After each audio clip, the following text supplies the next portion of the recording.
Shalom. Shalom, shalom, family. This is a segment of Handle Your Business. We want to talk about business. Thank you all for joining us This this is morning. a segment of Handle Your Business. Pardon me one moment. I have to go turn the volume down on my other computer. We decided to do this in the office, and that'll be easier. Is it on mic? Pardon me one moment. I have to go turn the volume down. Okay. Sorry about that. Yeah, I just had to handle my business and turn that volume down. Okay, now let me scoot on back in here. All righty. I Okay. gotta turn this volume down. So I better turn mine off too. We don't need all of that interference. Our voices being thrown back at us. Okay, this is usually a work day for us, family, but we decided to make this different kind of work. We're going to talk about some business today. And so here we go. We'll get into the some of the little stuff now and give others time to join us. Okay. First thing I want to say is I want to quote an old African proverb that says, many hands make little work. Yeah. And that to me is a very easy concept to understand. Many hands make little work. I don't know if some of you may have seen this video where one of our brothers he was talking about some Mexicans that had moved next door. I'm going to scoot a little bit closer to you here. Okay. Moved next door, bought a house next door to him. And he said in one day, he said they got that house in tip-top shape. A rehab home. You see, one day, because they understood that concept of many hands make little work. And so they all worked together and they made it happen. And it actually brought our brother to tears. I thought that was a very, very interesting and telling video. Mm-hmm. It's one of the concepts that seem to miss us as a people. Okay. And we know there are various reasons why that concept misses us as a people, but we don't have to always be in that state of mind. There's always going to be room for improvement in anything we do. We can decide today that we're not going to be in that state of mind. Yeah. And that we're going to move past all of that, and we're going to handle our business too. You see, That's right. We're not going to take any questions in the beginning of this. We're going to start with all of our talk, our chatter, and all of that stuff first, and then we will probably take some questions at the end. Okay. We just kind of want to build up the momentum here so that you all can understand a lot of the things that we're going to be talking about and possibly get motivated. That's the goal here, get motivated to handle your business. Yeah, that many hands makes little work. I will tell you, it makes so much sense that the creatures out here in the field, they know it. Ants know it. Ants work together, you know. Geese, when they flying south, they all work together to do it, and they do it in such a way so that they can beat the wind when they're flying, they work together. But it's hard to get black folk to work together, but we're trying to change that, and we know that you have to be motivated. Mm-hmm. When you're trying to bring people together, it's important that everybody be motivated and everybody see the same vision. Everybody say I have the same hunger. Mm-hmm.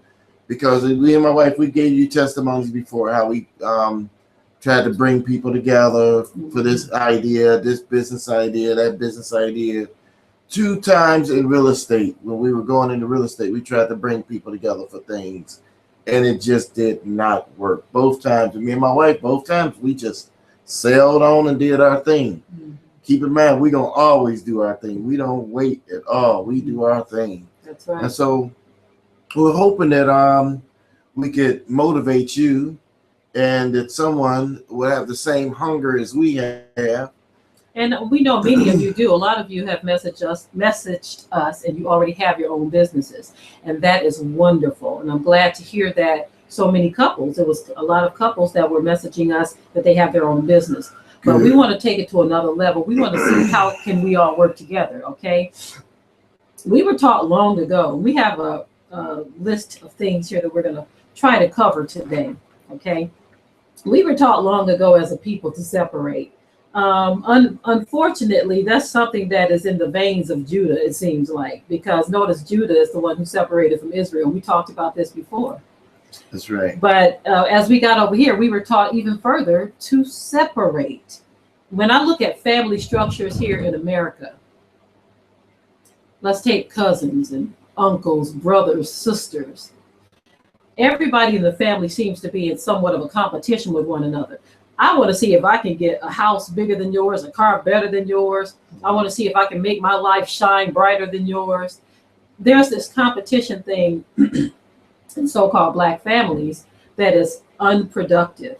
Yeah. You know, I thought one day, I said, what if all of the members of my family or your family, and I'm talking, when I say members of your family, I'm talking about the whole clan. I'm talking about the cousins, uncles, grandparents, sisters, brothers, moms, dads, everybody. What if everybody in a single family decided that they were going to work together for their land, for their resources, all of that, instead of everybody putting all of their money into a mortgage over here, a mortgage over there, paying rent over here, rent over there. When you add it all up, families, whole families are spending thousands upon thousands every month to live wherever they're living, whether it's a mortgage or rent.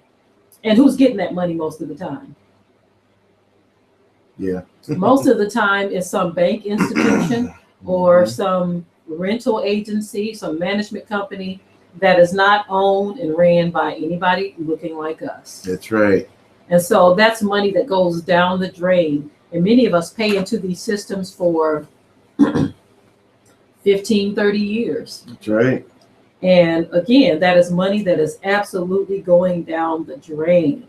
And so when you think of that, the idea that we were taught to separate long ago, divide and conquer has worked. You know, if we remember the concept of what the scripture says, it says one could chase 1,000 and two could put 10,000 to flight. You know, it's amazing. If you really look in the scriptures and you look at Jacob, you know, when Jacob had his boys and him and his boys start to have families, they all worked together. Mm-hmm. They were all together. These families were together and they built matter of fact, they grew pretty fast, you know, as a family, you know, having herds and crops. And imagine if everybody worked together like that, you know, it would be amazing. Absolutely. I remember a story we were watching. It was actually a documentary on Africa. Yeah. Okay. But there was this one farmer. I doubt whether one of the children answered the phone, but that's okay. Most people know not to call us on Shabbat. I don't know. Most people know not to call us on Shabbat, but other days it's different. Yeah. Okay. Anyway, my thought was I was going to talk about this African family. And this one family, they bought 2 cattle. One was a female and one was a male. Mm-hmm. And the gentleman talked about how they had their parcel of land.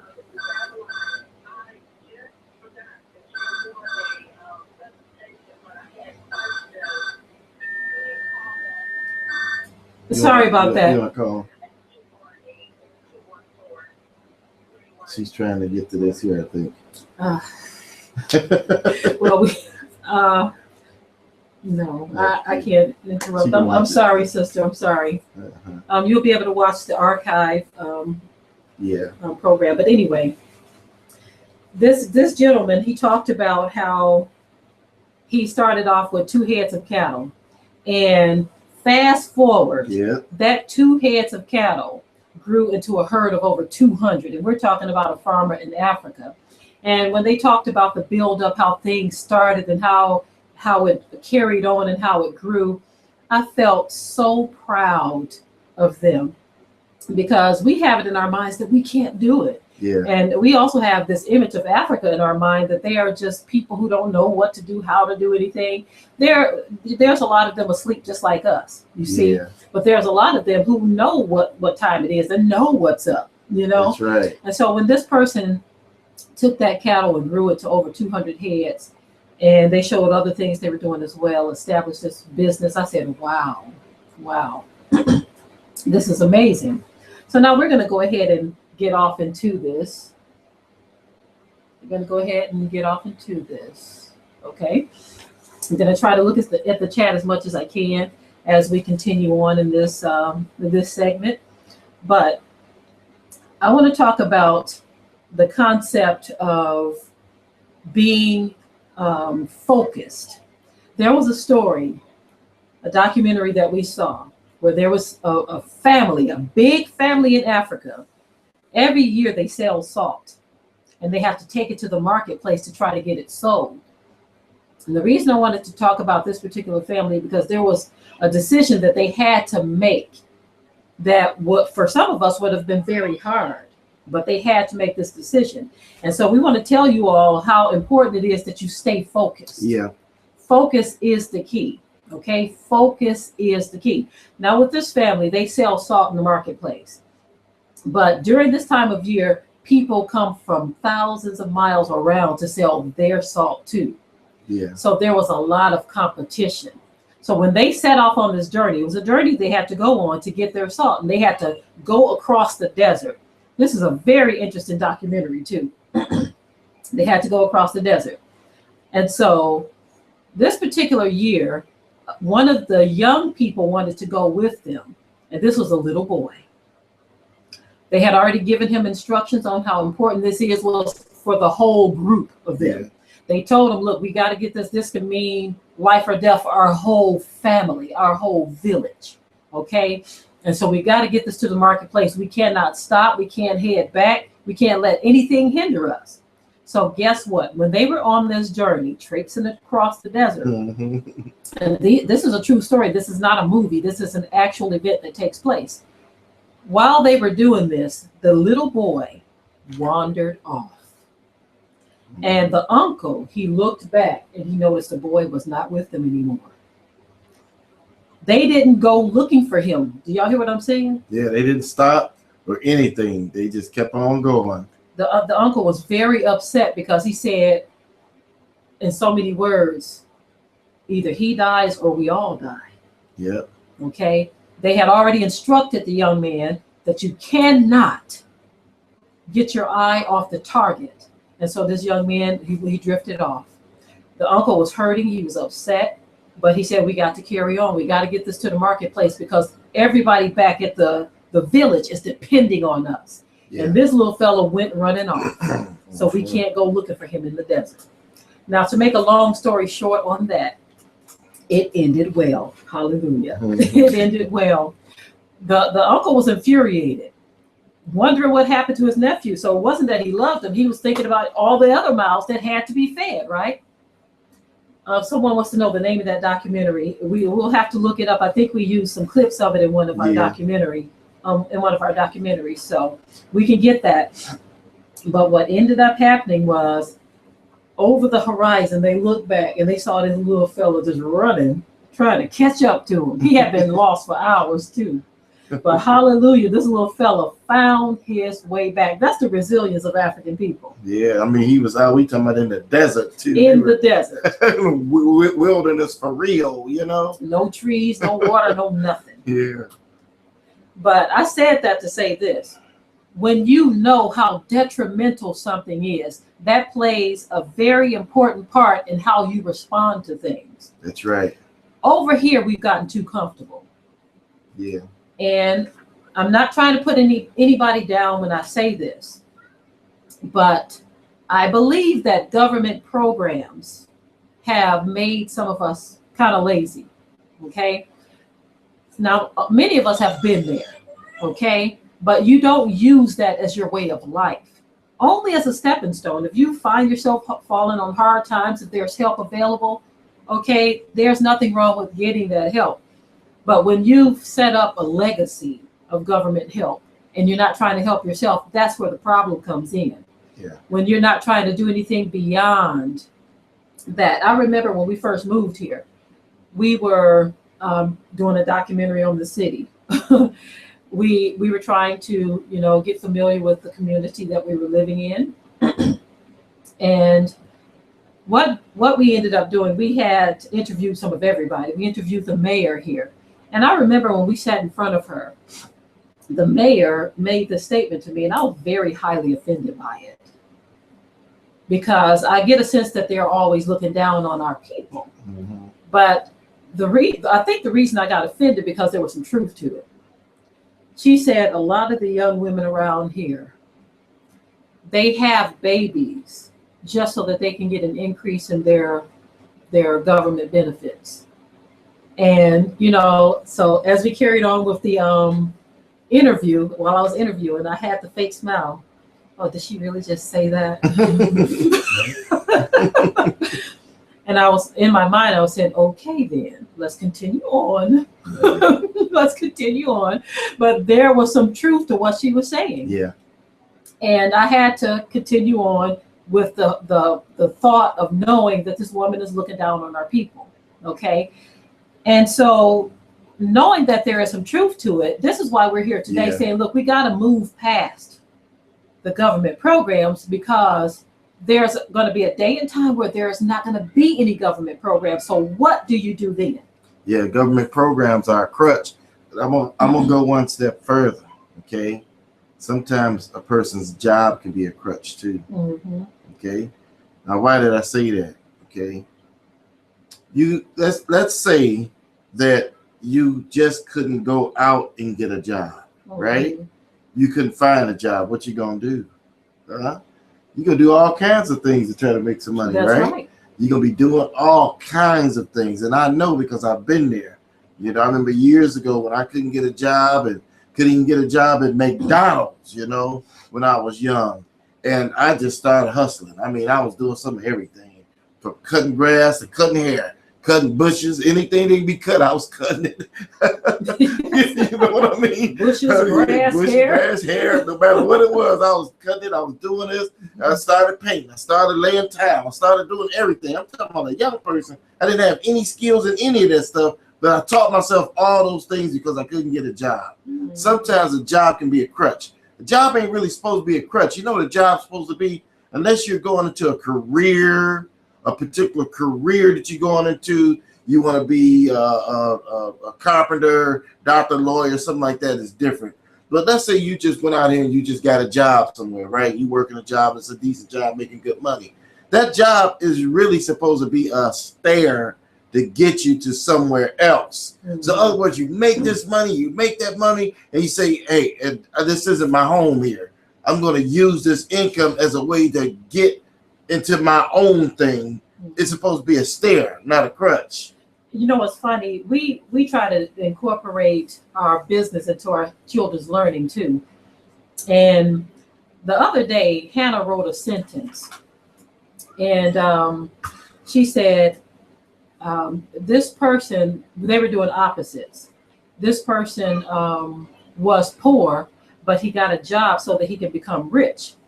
And so I said, okay, rich and poor are opposites, but that sentence is incorrect, Hannah. And I said, the reason why your sentence is incorrect because you cannot get rich with a job. Yeah. A job is when you're working for someone else. There may be the rare occasions where a person may have a job and they may invest their money in a 401k or something like that, or some TSA or some type of investment, and that money grows and makes them rich. I've heard of cases like that, but the job itself, I said, Hannah, that job cannot make you rich. And so she said, okay.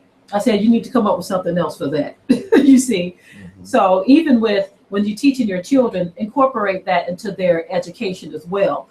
So that they can understand, you want to get it in their minds early that you don't want to work for someone else if you can help it. Mm-hmm. Okay? Bear with me a second. Okay. We've had moments in our lives where we have worked jobs and had businesses at the same time. We've had that. And there's nothing wrong with using a job to get you to from one step to the next. And I'll give you one of those very, very important details. When we were first married, we had a major struggle. Okay, we struggled in the beginning of our marriage because it was kind of hard. And we talked before about how the enemy will sometimes attack new marriages because he wants us to fail before it even begins. Mm-hmm. And so we struggled, but in that struggle, we learned a lot of things. One of the things that we did when we were trying to transition out of working for others, I transitioned first. We wanted to get into real estate. We shared that story, and I'm not going to get back into it again in length or in detail. But when we were trying to do real estate, they still, even though we had a certain amount of inventory in our real estate that we own, banks still want to see a pay stub, a check stub. That's just something they want to see. Yeah. They don't care what you got going on with your own thing or what have you. And so what I did, I got myself a paper route. Mm-hmm. I got several paper routes, and my husband still had his job. Okay. And so he had his check stubs, and I had my paper route stubs from the Detroit News and from the Ann Arbor News. And I forget the other one. One of them was Wall Street Journal. Yeah. And then I had another one where it was, they had the Trading Times, I believe it was. Mm-hmm. I was working for all of those. I ended up doing a couple of those too, paper route, working a job, and doing the paper routes on the hours that I wasn't working. So yeah. I said, okay, my husband's at work. The paper routes were like early in the morning, 2, 3, 4 in the morning. Mm-hmm. So I got up and I would do that. Sometimes I would take my mom with me. Other times I would take the children with me. Back then we weren't too concerned about danger because of the neighborhoods we were going into. Although we should have been, we weren't. Okay, we were kind of asleep back then. So I wouldn't do something like that now. I would be going out. I would go out to white neighborhoods. Plymouth, Michigan was one of the areas I went to at 3 or 4 in the morning. Yeah. Okay. I would go to Ann Arbor. I just went to different places. And I did that because I wanted to make our real estate venture as seamless as possible Mm-hmm. by showing those check stubs. I knew that I couldn't work in the daytime because that would have meant I had to get childcare. But the paper routes made it so I could work while my husband is asleep. So when he gets up, he can go to work and do his job. And then we had the weekend paper routes, which he did some of those as well. Okay. Anyway, off of that, I just want to establish that it's very important that if you're going to do something for your family, you got to understand how important it is that we get ourselves as independent as we possibly can, because the system as we know it is coming down. You got to be aggressive too. Mm-hmm. That's one thing I want to tell you. You have to be aggressive. Mm-hmm. One of the things I liked about my wife when I first met her, she was actually had her own little business when I first met her. And I liked her aggressive attitude toward business. She was shy, but when it came to business, it's like she's a whole different person when it came to business, And so you got to be aggressive.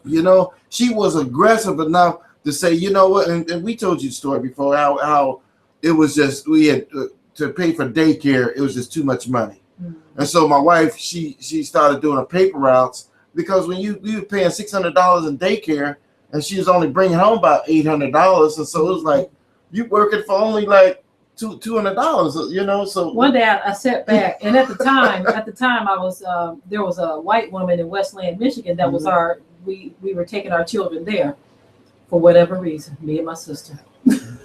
Yeah. And I said to myself, I told my husband, I said, you know what? I said, I'm working so this woman can have a paycheck. Yep. It's like I came to my senses. Yep. I said, my whole check, just about except for $200. And I said, and the $200 I got to use to pay for gas to get to and from the work. I said, this is so dumb, so stupid that I'm working just so little Miss Susie Sunshine could have a paycheck from me. Yeah. And so we realized how dumb it was. And we said, okay, enough of this. And see, my wife was aggressive enough to look into, because I was like, well, what we gonna do then? What we gonna do? You know, we need the extra income. We need to do this. And she came with the idea about the paper route. And I was like reluctant a little bit, but then I thought about it. I said, man, that would be nice. So she started doing the paper routes. Then I joined in and took a couple of paper routes, and it made a huge difference in our life, you know, at that time. So you got to be aggressive. You can't just sit there and want everybody to just hand everything to you. You got to be aggressive enough to do research. You got to be aggressive enough to do whatever it is you need to do. You need to be aggressive. You just can't sit there, you know. And that's the thing that I run into a lot is I find that we as a people aren't that aggressive as it relates to business. Some of us. Yeah, the majority of us. Of us, yes. You see, and we need to change that. Yes, absolutely. I meant to grab an ink pen because ain't no kids around to give me one. For you.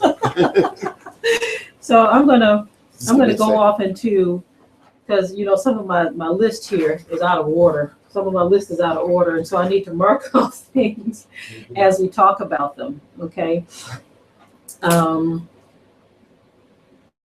Now, a lot of you may say, we had some snow yesterday, y'all, so it's kind of cold up in here. It snowed pretty good out there, and we were expecting it. It had to come at some time. Here it is. Okay, anyway, some of you may say, well, how do you start a business? How do you start a business? Starting a business is not as hard as you think. Maintaining one is where the work comes in. Starting one is easy. And I started my very first legal business. You know, when I was 13, I had a business, right? But as far as having a legal structure of a business, I started my very first business. I believe I was either 17 or 18. And nobody told me what to do, how to do it. I got in the Yellow Pages, and it wasn't no internet at the time. I got in the Yellow Pages and called around, made some phone calls, called the city. At the time, we were living in Detroit. And I called down to the city building downtown Detroit to find out what I needed to do to start my DBA. Okay, at the time I wasn't doing incorporation, I was just doing a DBA. And so I went down there and I got on the bus and I went down there and I started my very first business. My first business was called Brown is Beautiful. I was into that whole loving myself thing way back then. That was my very first business that I started legally. Brown is Beautiful. And it didn't have any particular theme to it. I was doing greeting cards or whatever I could sell because I felt like anything that we as a people can do, we're beautiful. You know, I'm going to sell greeting cards or poems or whatever it was I could sell. And so that's what I did. One thing we want to encourage all of you, anytime you want to set up a business, you want to get the research part of it down packed. Yeah, you got to do your research. Research is key. A lot of us, what we like to do is, if we know someone who knows the information, we think it's easier to shoot them an email or call them up and tell them to walk us through every step. Yeah. And there's nothing wrong with seeking help. Right. But the best help you're going to get is the research you do yourself. You do yourself. Okay. Yeah. I'm saying that for a reason because we have invested a lot of time into trying to help people in various phases of business. Yeah. Different kinds of business. And we have wasted hours and days and weeks and months. Years. Oh, and years. Thank you. Yeah. Only for these people to say, all right, now I decided against it. And you'd be like, man, you. So what was all of that for? Yeah. And so now what we like to do is teach people what we did. Yeah. Research. Now, one of the things that I want to talk about is how to set up your business. Do you do it as a DBA? As an S corporation, an LLC? Do you want to incorporate? Do you want a nonprofit? Now, I'm sure a lot of people will want to ask, well, how do I do it? Right? What's the difference in them all? What is the difference? And my answer to you is this. There's this search engine called Google. Yeah.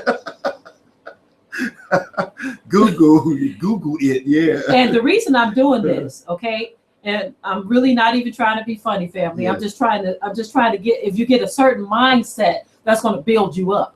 Yeah. If you have this mindset, it is going to build you up. Let me say this real quickly, okay? Mhm. If you're a person that wants everything brought to you all the time, then this business ain't for you. I'm gonna tell you that now. Mhm. Business ain't for you. If you're not aggressive in starting your business, you're not going to be aggressive in keeping your business running. You get what I'm saying? Mhm. So understand what my wife is saying here, okay? She's saying that all of these different things is sometimes you have to do your own research. Now we can sit here on this in front of this camera and we can just say all kinds of stuff. You know what I'm saying? But it really helps you better if you go and you do research. You go and you dig into Google and you find out the difference between some of these things that we're talking about. Yes. And see, the reason why I say you want to make a comparison, Yeah. if you get get your notes together, okay, you get the notes on the benefits of an LLC or an incorporation or a nonprofit, you list it all, and you see how your business, because you know better how your business flows and what your business involves. That's right. If you make the comparison yourself, you now have that knowledge. It's different if somebody tells you, oh, I think it's better to start an LLC. If I tell you it's better to start an LLC, but you don't know what an LLC is, you still ain't learned a thing. Yeah. You see? So if you go and you study what an LLC is, then you have a better understanding than me just telling you what I think you should do. Right. I remember when we were first getting into this, into real estate, should I say, our accountant at the time, she gave us a good piece of advice. She said, on every house that you own, every property that you own, instead of you having all of it under one corporation, she said each property should have its own individual LLC. Whenever somebody tell me stuff like that, I'm taking notes. That's right. We didn't even ask her. We didn't even ask her. She was just telling us this for tax purposes, right? And so we were writing that down. We Not kept just a that. mental notes of it, Mhm. and she was telling us this for a reason. Mhm. Okay, I hear somebody crying out there. And this is why I told the older kids that they got to handle their business because we're going to be broadcasting. So I hear Aliyah out there telling whoever it is to be quiet. So I guess they're dealing with it.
Okay, we're live again.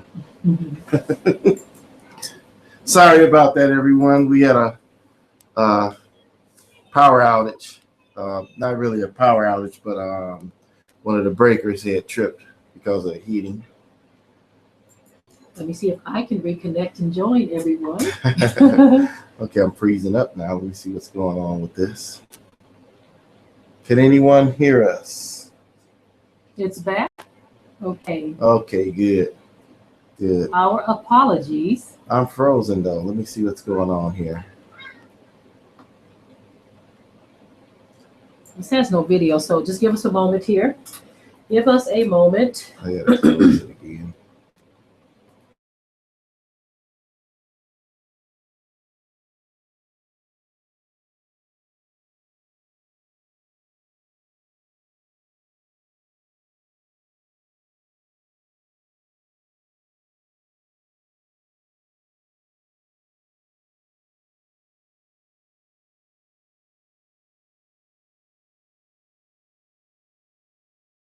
This is very important for our people. Very important.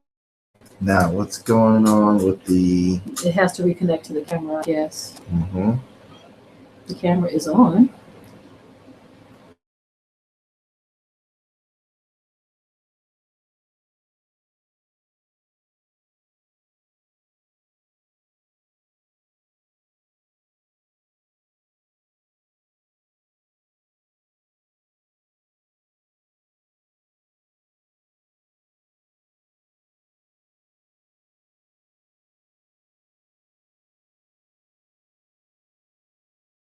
In a moment. Just hold on one second. There we go. Okay, there we go. So you all should see that picture disappear in a moment and see us back online. Refresh your page and see.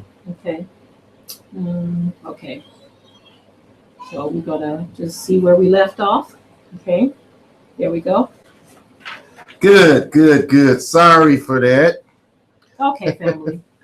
All righty. Here we go. We have so many things going on. Just to tell you, we got heaters running, and it's the computers and everything are on the same breaker, and that's what happened. Okay. So we have to switch some things. Okay. So here we go. We're gonna get back into this. We were talking about setting up of businesses, right? And research is key. One thing you want to do to keep your own self in the loop and not depend on someone else's advice completely. It's okay to have advice, okay? That's right. It's okay to ask questions, but the best information you're going to get is that you gather yourself through research. That's right. Every state has different laws, rules, and regulations. And so you want to make sure that you are going according to the laws of your state or your city, okay? Some cities have different rules governing how they do things. And so when you do your research, you set things up on your computer, have all your notes just there, ready and waiting. And then you also want to have a paper file as well of many things that you do. Okay, now we want to get into some of the gravy of this whole thing, okay? I want to get into some of the gravy because we got a lot to cover here. Okay, let me mention this too Okay. about the research thing. I want to cover this real quickly. Okay, you have to do what is called market research. Okay, anything that you're trying to sell or whatever business that you're doing, you gotta make sure that you have a market for it. It don't make sense if you may have a love for doing setting up a computer business or computer repair shop. But what if you're in an area where people just aren't into computers? You know what I mean? Or what if you're in an area where there's already 5 computer repair shops? Exactly. So you got to do market research. You got to make sure that whatever it is that you're going to be selling, whatever type of business you're going to be doing, that there's a market for it and people want that business, or all that work you do will be completely in vain. And if you're going to try to enter a market that has an already established business that's doing the same thing, if you're going to enter that market, you're going to have to really undercut the competition in order to swipe up that business. So there's many things you want to think about before you start investing a lot of money in a business. Yeah, absolutely. You know, I have a friend of mine in the California area. He started a business dealing with windows, cleaning windows for businesses and gutters and different things like that. And when he was first starting the business, I asked him, I said, so I said, you did your market research? He said, oh yeah, I did my market research, and sure enough, his business is booming right now because he did his market research and he knew it was an excellent market for it. Mm-hmm. So that's all we're saying. Whatever it is you're selling, if it's a new toy, a new gadget, clothes, no matter what it is, if you're going to be selling or making or whatever type of service you're going to have, make sure you got a market for it. Right. Now, we want to talk about some of the gravy of being in business. Okay. Yeah. One thing I wanted to share, there was a story, and I said in one of my other videos that I'm going to share this business because we're talking to families, not just families, but people in general. But I want to share this particular story for a reason. When we talked about market research, I think this is a good time to interject that story. There was a family we knew, and I want to try to mask this as much as possible in case they ever see this. Okay. There was an incident where one of the wife had some money. Okay, she had a lot of money, and she had saved it up for a long time, right? Before she met her husband, she had saved all this money up. And when they got married, the husband found out about the money. Okay. And I actually put this on Facebook years ago and asked opinions on it. Yeah. And, we got varying opinions on this. Okay. Mm-hmm. I couldn't get any biblical reasons why things should have been done a certain way, only people's opinions. Right. But anyway, the amount was $30,000. It was $30,000. Okay.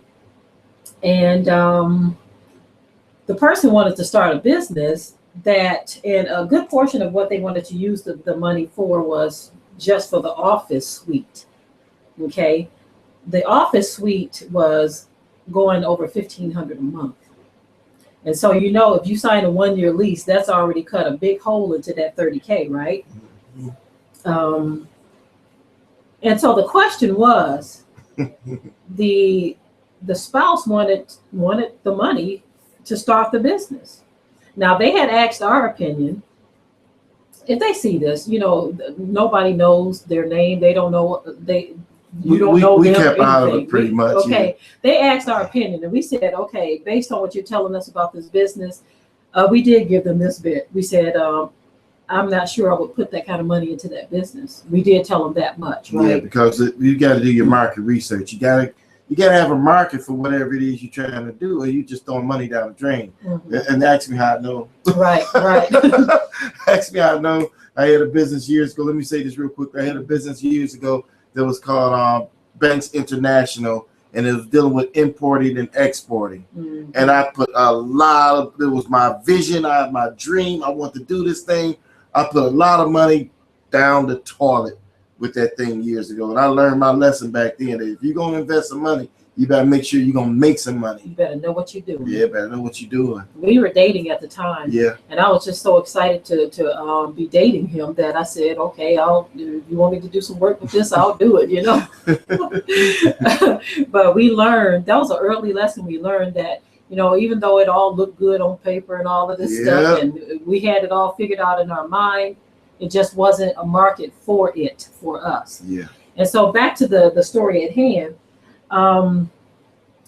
The question was, because this is the wife and the husband is asking for this money to start his business, was she obligated to do that? And, a lot of people were saying, yeah, he the man, she's supposed to give him the money, right? But the idea wasn't one of those ideas that you can justify throwing that kind of money at. That's right. Seriously, right? That's right. And so we just want to say we need to be realistic in everything that we do. You don't want to ruin a marriage or a relationship over, something that just isn't thought out or well researched. That's right. You want to make sure that when you put your money and your time into something, time is one thing, money is another. You want to make sure if you're putting that kind of money into something that you know what you're doing. You gotta know what you're doing. Because it's not fun to throw $100 down the drain. Can you imagine throwing thousands down the drain? Mm-hmm. Can you imagine throwing $30,000 down the drain? Mm-hmm. That's a lot of money. And so this is why we say market research is the key. And see, and let me say this too. In that situation, sometimes people don't understand. And a strong woman, you need a strong woman. I'm so glad I have a strong woman, because a strong woman said, well, wait a minute. She can see you about to throw $10,000 down the drain, and that strong woman will sit there and say, wait a minute, honey, I don't think we should do that. Wait a minute, let's just wait. Can we think about this? Can we talk about it? A weak woman, she'll be like, whatever you like, whatever you say. And then when the $10,000 is going down the drain, they invested in their entire life savings. It's gone. Next thing you know, he's all upset, contentions, and you see what I mean? Now, someone said that she should have given him half and kept the other half just in case. Now, I'm going to disagree with you. Okay, it's okay to disagree. And the reason why, I really feel like the approach that the sister was trying to make, she was a very sweet, soft-spoken person. This is what she said to her husband. Yeah. She says, okay, she didn't want to get the office building right away. Can we work this from our home first? Yeah. Okay. She put up the money to get the phone line, the business cards, all of the initial groundwork. And she was saying, can we just take this a step at a time? Step at a time, yeah. Why just dump it all into something? She was like, other words, let's just take our time with it. Let's work with it. Let's put a little here. Let's put a little there. She was doing those things, you know? And when she said take her time, she wasn't saying not start the business. She's saying, why incur this expense right here? Because in all honesty, the brother wanted to get this office suite to look big and important. Yeah. Okay. And so that's the part she wasn't feeling. One thing we need to understand, that most businesses can start in your home. Okay. Yeah. There are businesses that you can start in your home first and work your way out as the money comes in. But I don't think, everybody's different. There are some, and we had a lot of feedback on this particular post. We put this up years ago before I knew a lot of you. A lot of people were saying, because he's the man, give him the money. Yeah. And I was saying, give me some scriptures. See, let me say this to you. Marriage is supposed to be a team. Right. Okay. And when you have it to where I understand the man is the head. I am the head of this marriage. Okay. Mm-hmm. My wife knows it. My kids knows it. Okay. But you got to understand it's a team now. Okay. Right. So if I just run this marriage in this household to the point, nope, I see this, I see that, what I want to do, what I don't want to do. If I run this marriage like that, I will run it in the ground. Because what happened is, there are things that my wife would say, oh, honey, wait a minute. The way marriage is actually supposed to work is, he should have calmed down and should have said, okay, let's talk about this thing. Okay, why do I need an office right now? Let me think about this. Do I really need an office right now? Let me think about these things. Let me figure this thing out. If there's something that we can agree on, we have an agreement thing that we do. We'll sit here. We have something that I may be headstrong in, something she could be headstrong in. If we don't come to a complete agreement on that thing, then we won't go into that thing. We'll slow it down and say, wait a minute, let's think this thing out. Now, let me tell you what that does is, that creates a safety area for you, so that you don't go off and mess nothing up and mess your life up, mess your marriage up, mess your business up.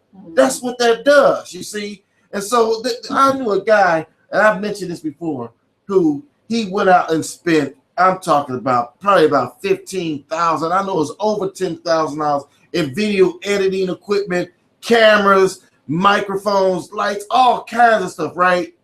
And he was going into want to produce movies and all this, and he didn't do anything with that stuff. And we talking about this dude must have had it for now. It's got to be at least 8 years. It ain't did nothing with that stuff. But his wife didn't have no say so whatsoever. Mm-hmm. And that was their life savings. Mm-hmm. Now, think if she had a say so, she could talk, well, we're spending a lot of money on this stuff. Can we slow this down a little bit? We're spending our whole life savings. And sometimes we can be really aggressive when it comes to spending money. Women can be aggressive to spending money too. But if you both can if you both got a balance to where one can slow the other one down, say, wait a minute, let's think about this. Then you'll get something that things will work out. You'll relieve all the contentions between each other, and things will just work out in everything. If you could just sit down, talk it out, and come to an agreement, you know? Yes, and that's the way it works. I mean, you have to have balance in everything. That's right. You know, if your family is going to function right, if your ministry is going to function right, there has to be balance. And balance says, let's not just spend this money haphazardly. Right. Let's think this thing out. Yeah. What can we do to get the business started without, you know, a lot of people want to have that look. Yeah. I'm in business. Yeah. So what? If that business ain't making no money, you just wasting your time. Just wasting your time. You know, again, we wanted to share that story because I think it's very important that, especially if you're a family going into business, if you got somebody who thinks that everything should just flow in the direction that the man says to go. And I know this might be hurtful on some people's ears because they think everything is supposed to be about that. But remember the virtuous woman. What does the scripture say about her? It says she considers a field and she buys it. She takes her goods to the marketplace. Her husband and her family calls her blessed. They trust in her and what her abilities are. A woman who considers a field and buys it is no dummy. That's right. A woman who sells her goods in the marketplace is not an idiot. So That's that right. means she has some brain cells to rub together. She has something to bring to the table. That's right. And so a man who's confident in himself will be confident in his helpmate. That's right. You see? Now, of course, we're not talking about brothers who done married, sisters who think that going to the mall, buying shoes every week is a form of business. Okay, we ain't talking about that. Right. We're talking about realistic thinkers here. Okay, now we're gonna get into something else. I wanted to establish that so we understand that anybody that you go into business with, you have to make sure that that person's mind is in the right place. Even if you're not married and you're thinking about going into business with a brother or a sister or a cousin, an aunt, an uncle, a neighbor, a friend. That's right. You want to know what kind of thought process this person have. That's right. Is this person trustworthy? Can this person understand the basics of business? Right. Are they reliable? There's a lot of things that you have to consider in this. And, That's right. And so our whole thing is the effort that you put into this beforehand is going to determine how your business progresses. Okay. That's right. One thing we talked about a few years ago, we did a business broadcast where it was actually a conference call. We decided to bring this to video this time because we have so much more we want to share.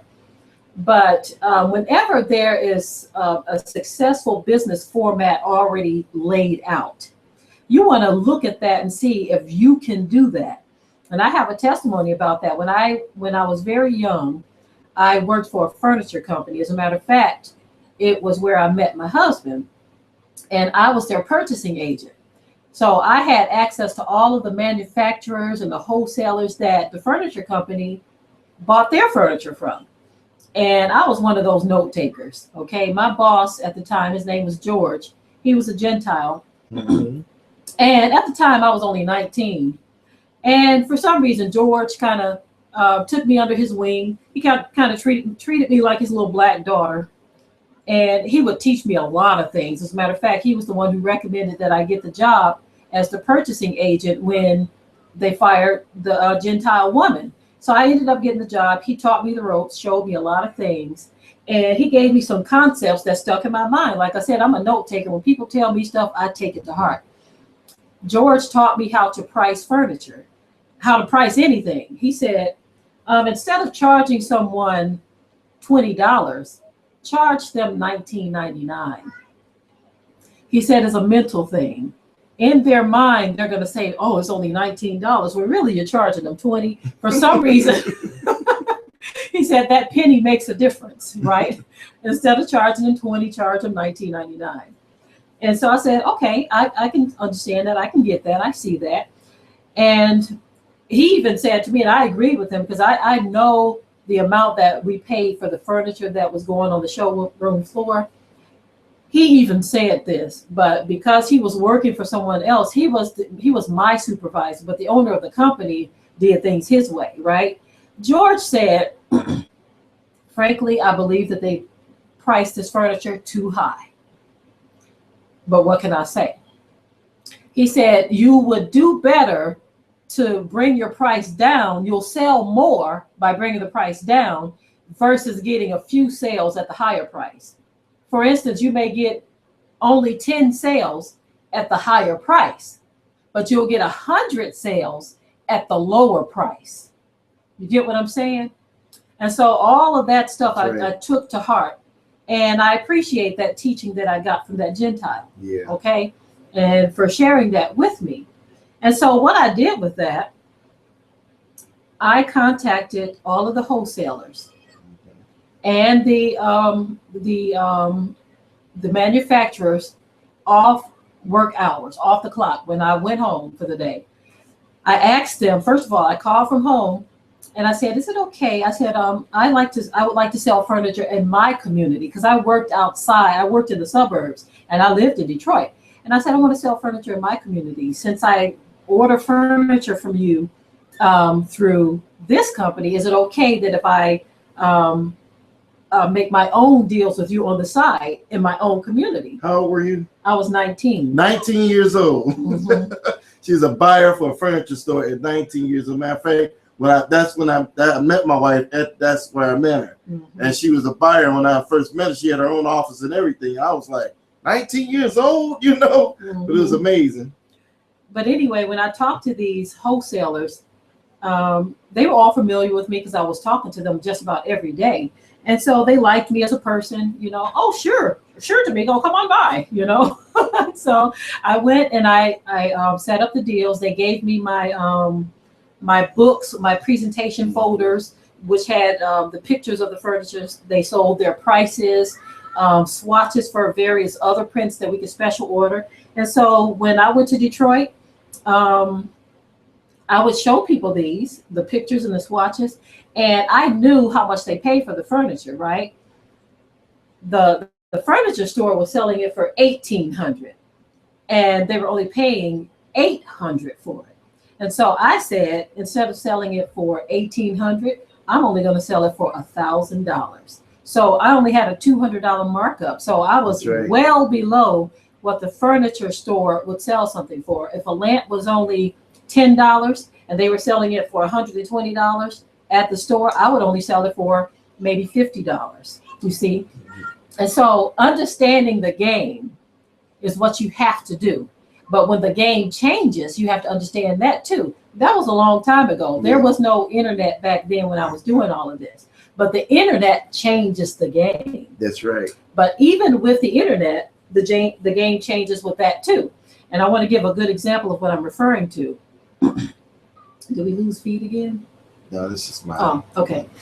I want to give an example of what I'm talking about with that too. A few years ago, we shared a venture that we went into after we got out of real estate, because we prayed to the Father and we said, Father, this real estate thing is getting to be too much. Yeah. Dealing with all these people that have issues, tenants, folk tearing up your house, having to go to court, all the time. Having to put people out, and folk threatening you, because we had a lot of property in Detroit, and some of those folk in Detroit, they don't play fair, They don't play fair. Some of them will kill you, right?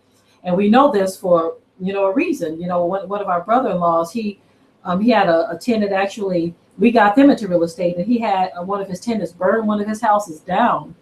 First, they tried to get him to come and meet them over there. He tried to connect, but something told him not to go.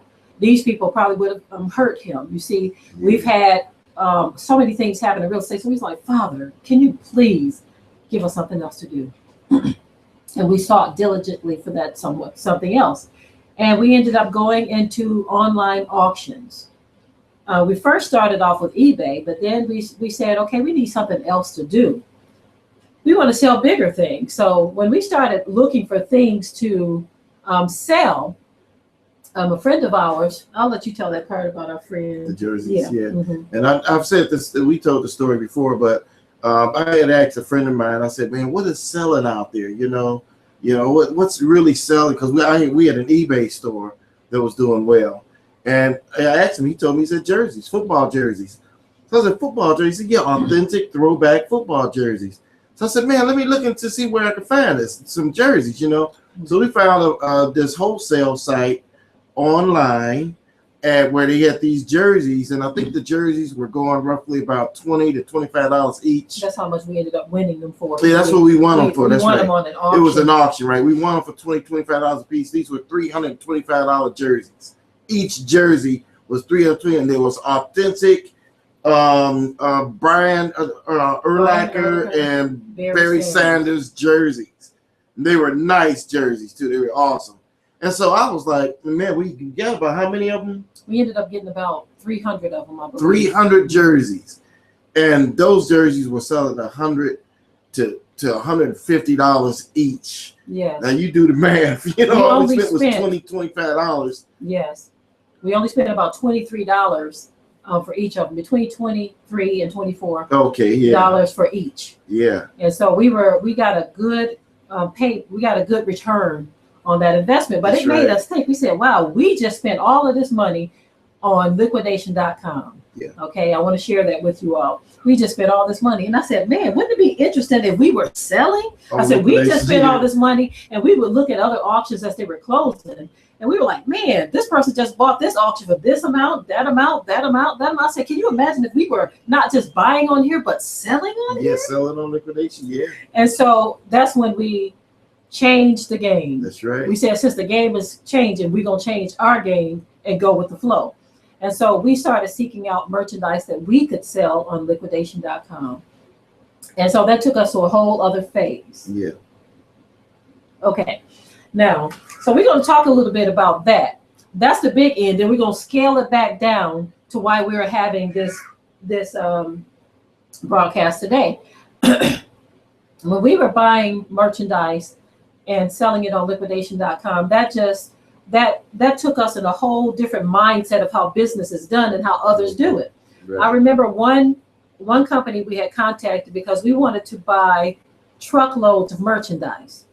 And one company we contacted, they were in Tennessee, and somehow I struck up a conversation with one of the owners. She and her two brothers, I believe it was, they started this business. They got them a warehouse, which was nothing more than a steel building. They only had like 5 employees. That's it. And when she told me on average, I mean, she was just sharing all this information with me. You see, she said on average, they made back then $5 million a year.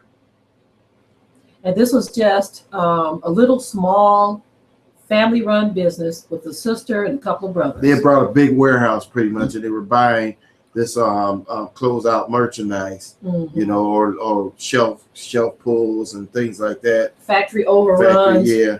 And they were damaged merchandise. They were buying it in bulk from these places, truckloads, and they stored in this warehouse. And then they were selling it to people who want to resell, like for eBay and other stuff like that. They were making $5 million a year doing that. And so we said, okay, we're going to get into this. We bought our first truckload from them. And some of you may have heard our what was it, a phone conference that we did a couple years ago. But for those of you who did not, we're just going to share this story again because it was a very different kind of business than real estate. But it was fun, it was lucrative, and it was very involved, and it allowed us to employ a number of people. You see. Now, what we did, you have companies, any company you shop at, whether it's Walmart, Sears, Home Depot, Lowe's, Kohl's, even online venues such as QVC, Amazon, all of these companies have merchandise that is returned to them. Some of the merchandise is returned because you have some trifling person who had the product before and they lie and say, well, the cord wasn't in the box. And so they send it back because they really want to get the cord and they send it back without the cord. You see what I'm saying? Yeah. Some people use it for a while and they return it. They use it for 30 days and it shows signs of use, but it still works. Yeah. But the store cannot put it back on the shelf as new because somebody has used it before. Yeah. Some items have missing parts. Some items have some damaged parts, right?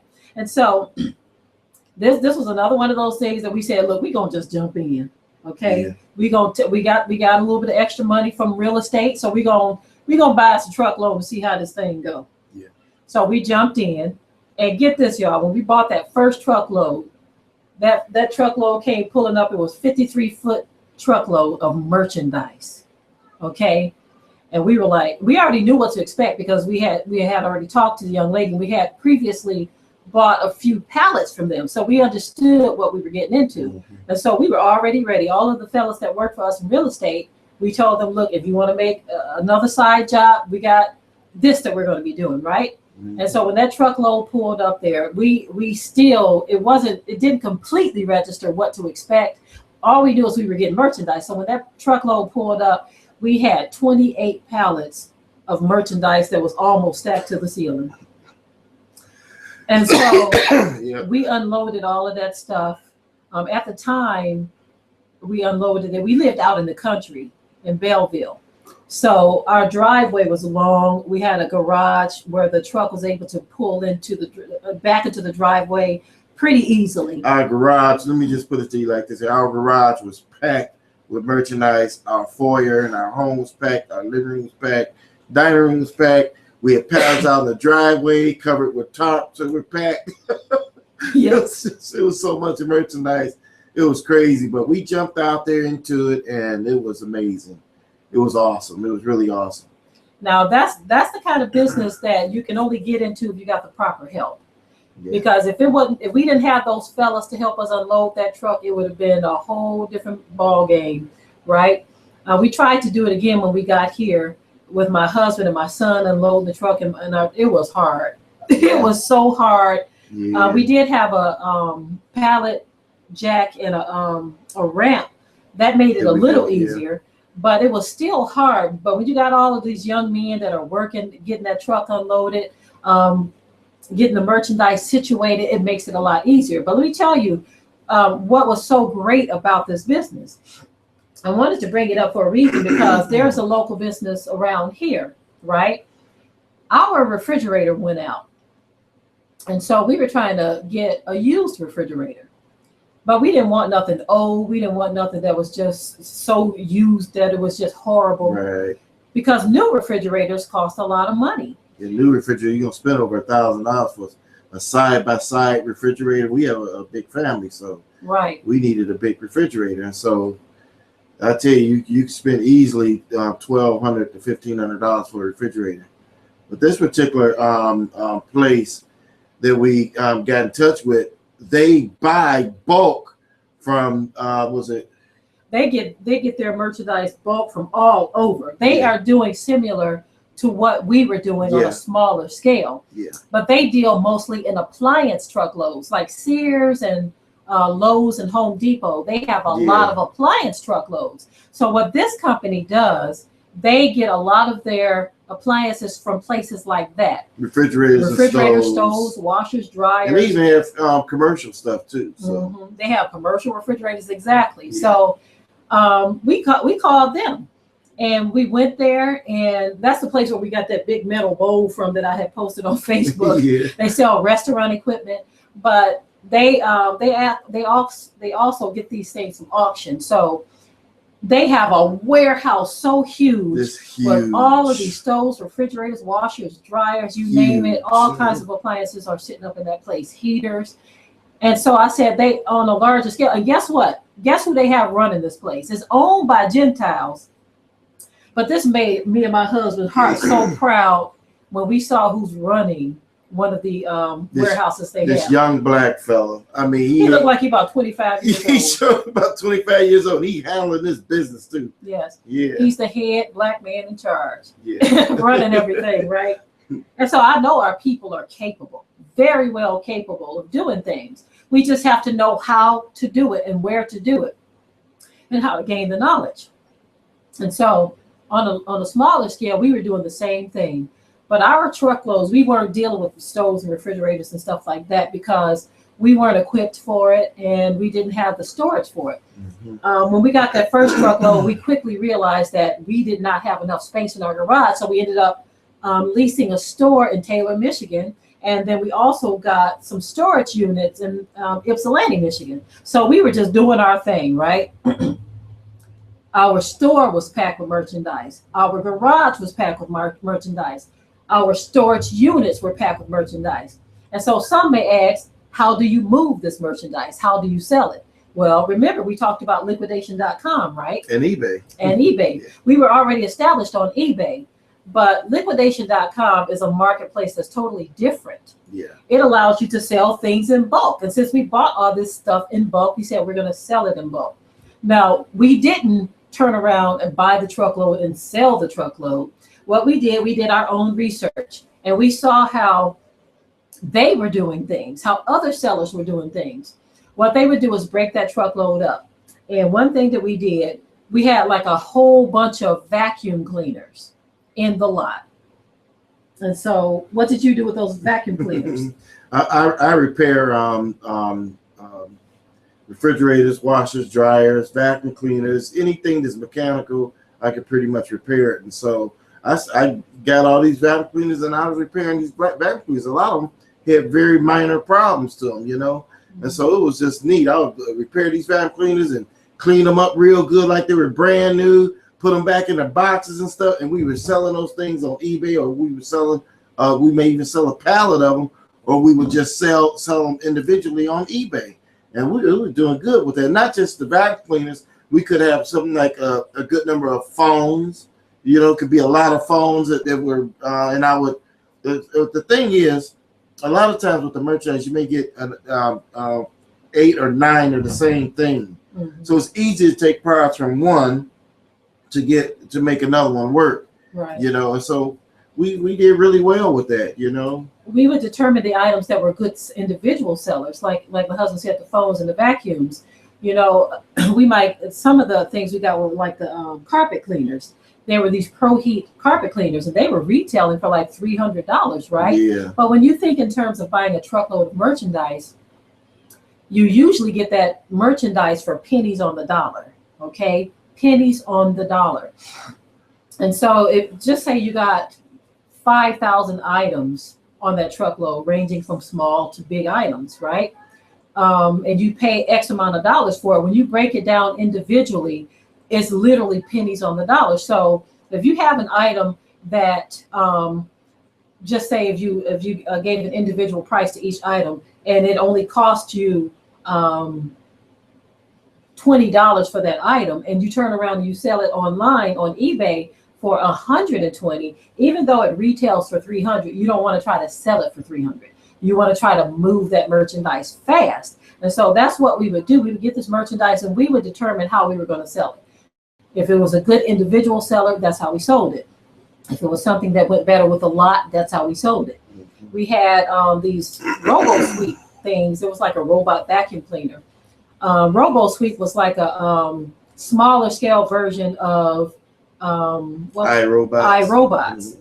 And we knew that the RoboSweeps weren't selling well individually, okay?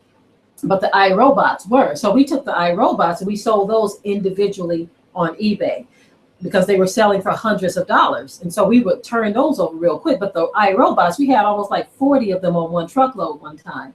And so we put all of those into another lot with other items. CD players, they didn't sell good individually. And they were nice CD players too, right? Nice radios, MP3 players, anything that didn't sell good individually, we put into one big lot.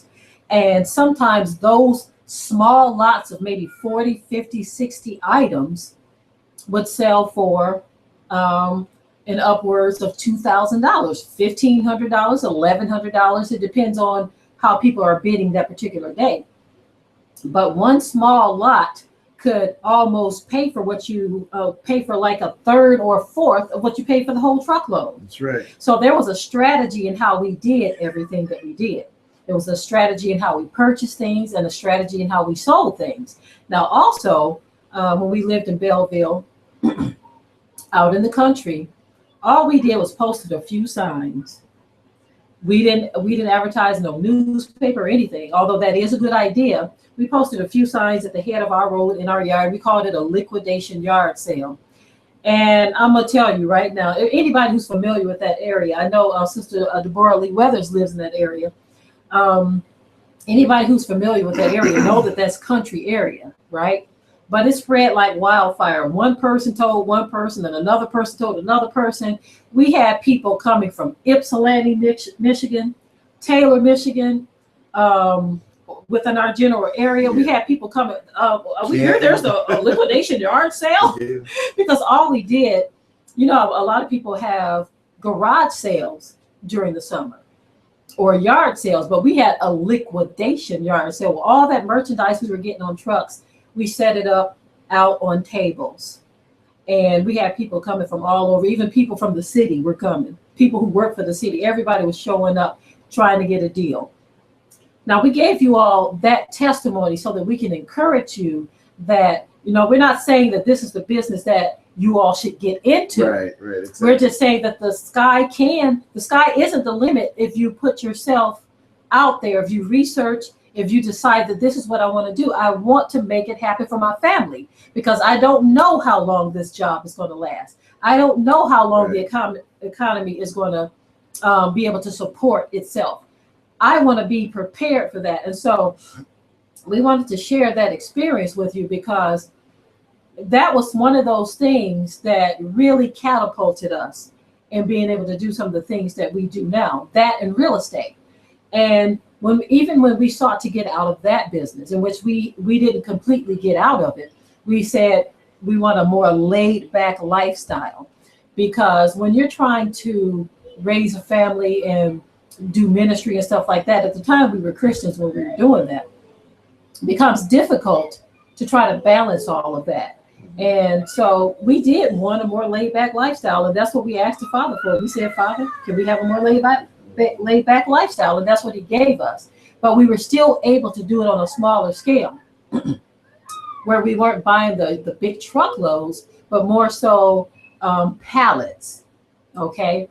And that's something else. We'll probably talk about it a little bit more later. I want to go on to the next phase of what we're trying to talk here. Now, that was one of those things where when the game changes, you have to change with the game. Right. Okay. You have to stay in the loop because suppliers go out of business. Things happen to where you can't do it anymore. You have babies. You don't have the help that you have. You move. Yeah, we actually ended up going into selling clothes. That's when we really got heavy into clothes when we first moved here. We were doing it too, but we got really heavy into it when we moved here. And we basically go to places where we can purchase clothes cheap, or some we were ordering online. We'll put together a clothes lot, and we were selling these clothes in bulk, kids' clothes. Yeah. And those auctions did really well, extremely well. You have to buy into it. You have to go into, people are vain here in America. Yeah. They like clothes, right? So exactly. We were like, okay, they like them, we'll buy them. So there were businesses that would go out of business around here. Now, before we completely got out of this business, we did have a store in Tennessee where they would allow the guy, he gave us a really good deal on a lease. He said, I can tell you on a really good God-fearing people, so I'm going to lease this to you for only $125. And a nice place. Yes. For $125 a month. We were like, wow. We thought we were hearing things, but that's why I say, sometimes Gentiles will bless you. We thank the Father for that. But he leased this place. We would literally take, and we didn't have all the help we needed as well. So what they did for us one time when our truck was being delivered, we couldn't get there in time because we had to get the kids together. We had to get their school books and school work together. And so the truck was there. And when we got there, Frank said, oh, no problem. We had the guys unloaded in our warehouse. They had a warehouse across the street from our store. And so the truck driver pulled into their warehouse. They put all of our stuff off into a corner in their warehouse. And he said, oh, you guys can just get it when you're ready for it.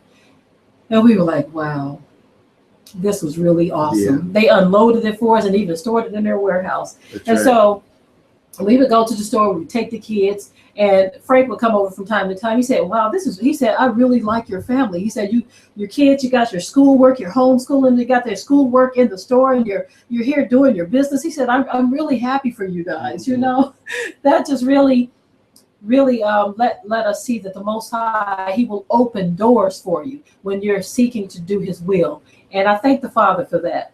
But even with that, when Frank sold the store, we tried to look around to see if there were other places.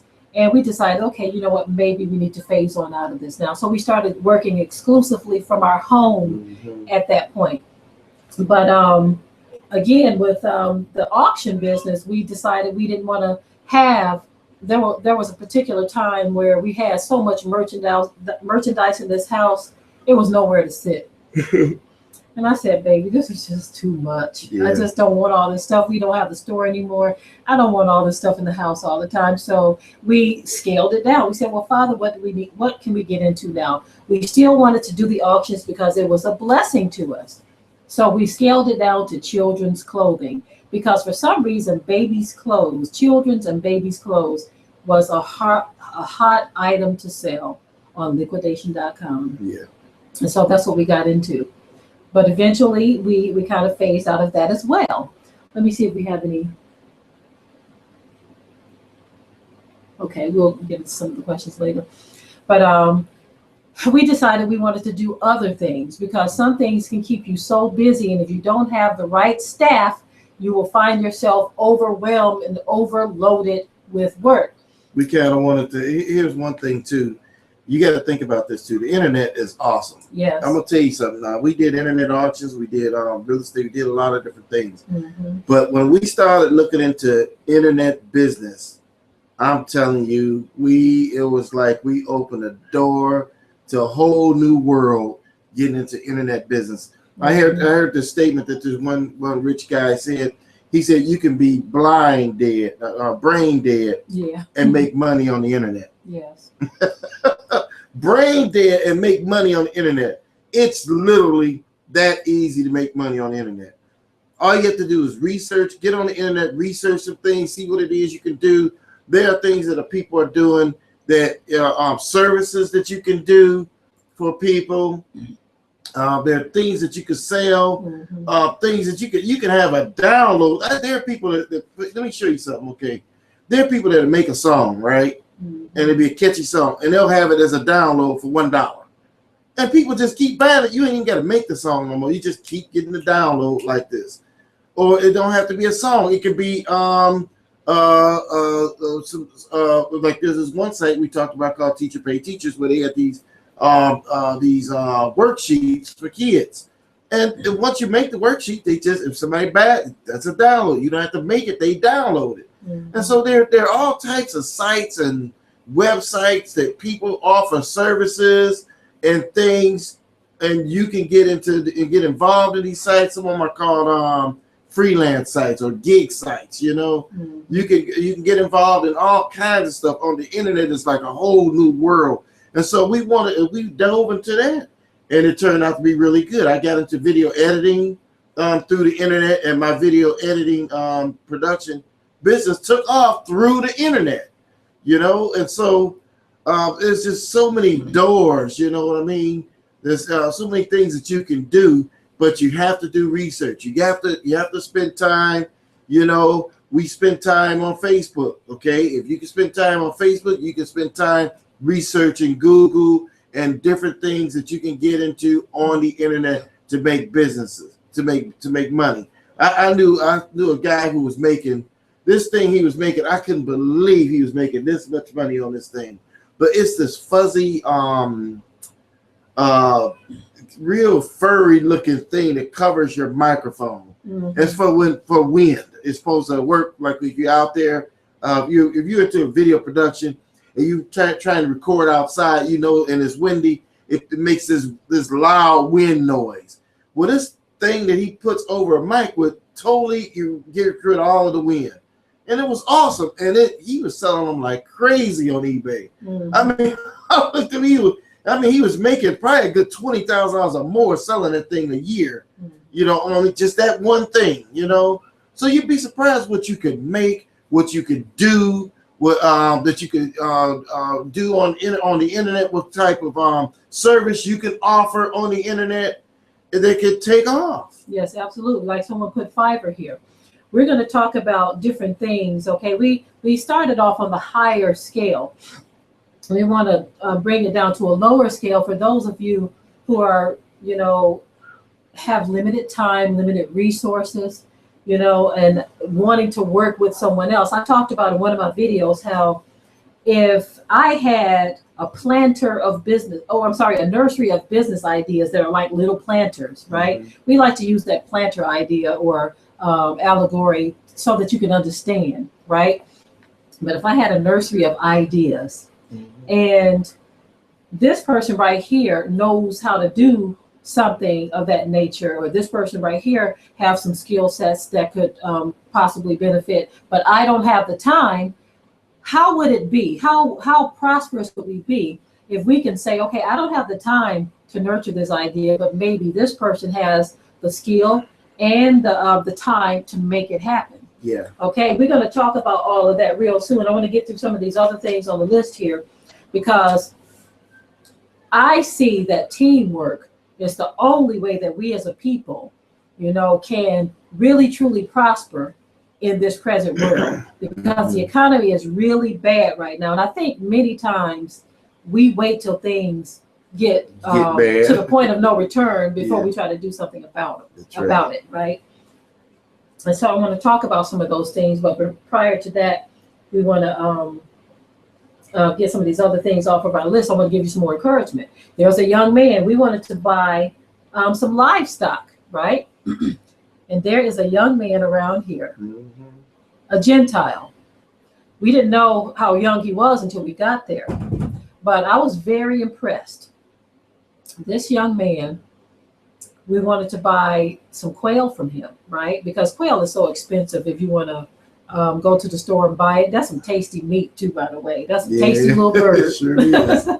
And so this young man, when we got there, we bought, I believe it was 40 quail from him. He started explaining how he got into the business. He works a job. His boss allowed him to use a small section in his place of employment, in the garage that he was working in, because I believe they repair some machines or something. Yeah. So it's kind of like it's kind of like a warehouse setting there too. And so he just got a small little corner where he has his incubators inside. And when customers come to buy livestock, they come to the place of business and buy it from there. Anyway, this young man, he sells quail, ducks, chickens, and swans. And he told us on average he sells at least 2,000 quail every 2 weeks. The chickens, same thing. The swans, he sells those for $1,500 each for He's the making male a and the ton female. of money. Yeah. And he was only 22 years old. 22. He got him some land, y'all. He got him some land, and he sells livestock. So having land can also pay off for you if you know what to do. And so we like to encourage our young people, don't make no excuses. Don't look and say, well, I can't do this because, or I can't do that because. Try to figure out how you can. Now, I know livestock is not for everyone. Right. I said that for a reason, because that is something that we want to do at some point. Not only to just sell livestock, but we want to have it and raise our own so that we can eat it, so we can eat our own livestock, right? We want to be able to eat our own.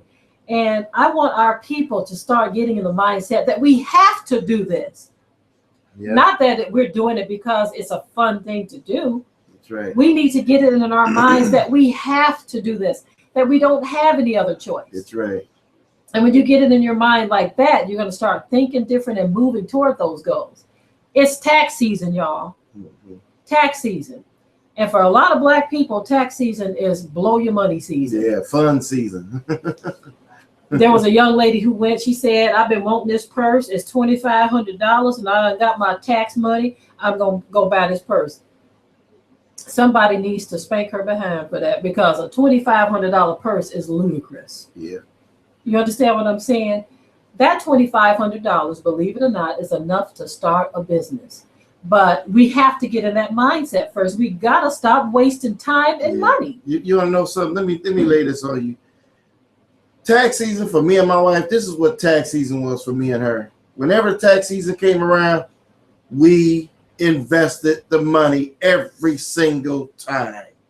I mean, every year after year after year. As far as I can remember us being together, we were investing our money with that. When that tax money came, we were investing it. We Mhm. always believe in investing money to make money. See, the difference is, let me tell you something. My background is, you got to understand why I'm the way I am. Okay. When I was growing up, it was hard for me to get a job. I went to school for this, went to school for that, for truck driving and other things like that. But it was hard for me to get a really good job. And when I say a really good job, I'm talking about a job making $20+ an hour. It was hard to find those kind of jobs. I was only landing jobs making $7, $8, $9 an hour. So when I was only getting jobs paying that low, it just wasn't enough motivation for me to stay on those jobs. Mhm. It wasn't enough motivation for me to even find a better job, because I never could find better jobs. If you get a job, then they give you a raise, give you a 50-cent raise. Like, what I'm gonna do with 50 cents? You know what I mean? And so I had gotten to the point to where I didn't depend on a job. I said, man, I got to find a way to do something. And so I become more aggressive. So if we give, me and my wife got extra money, we always invested our money, because I'm not going out here to try to find a job, because I know I'm not going to find one. So I said, I got to start a business. Right. I got to have some type of business, some type of service I'm selling, something that I'm doing to make extra money. Mhm. That's where I am with things, and I do. So, man, my wife tell you, the people around here, they know I repair computers, I repair appliances, I do home improvement work, I do some of everything. You got to put yourself out there. If You you gotta can put do yourself it, out put it there. out there. Let the world know what That's you right. can do. Let them know. Handle your business. Let That's the right. world know what you can do. That's right. And I want to talk about, there was a book that I can't remember the name of the book we had. It's probably in this house somewhere in one of these boxes. But the whole concept of the book was pay yourself first and pay your bills last. Okay. And I talked about that briefly, but I'm going to reiterate it just in case someone didn't see that video and they come and watch this one. But the concept of pay yourself first and pay your bills last was this. It only works if you have something that you know is going to work. Yeah. You don't want to just say, okay, I'm not going to pay my bills. I'm going to let my bills go, and I'm going to go out here and I'm going to buy this thingamabob and hopefully sell this thingamabob. You better know if you have a market for that thingamabob before you go waste your money on it. Yeah. I remember, Especially if it's bill money. that's right. So let me explain the concept of pay yourself first and pay your bills last. There was a time where we had a certain amount of money in the bank, and I had asked my husband, this is when we were newly into the truckloads. Mm-hmm. I said, baby, we got X amount of money in the bank, and I see a lot that I want to buy. Mm-hmm. You see, it's going to pretty much take all the money that we have in the bank.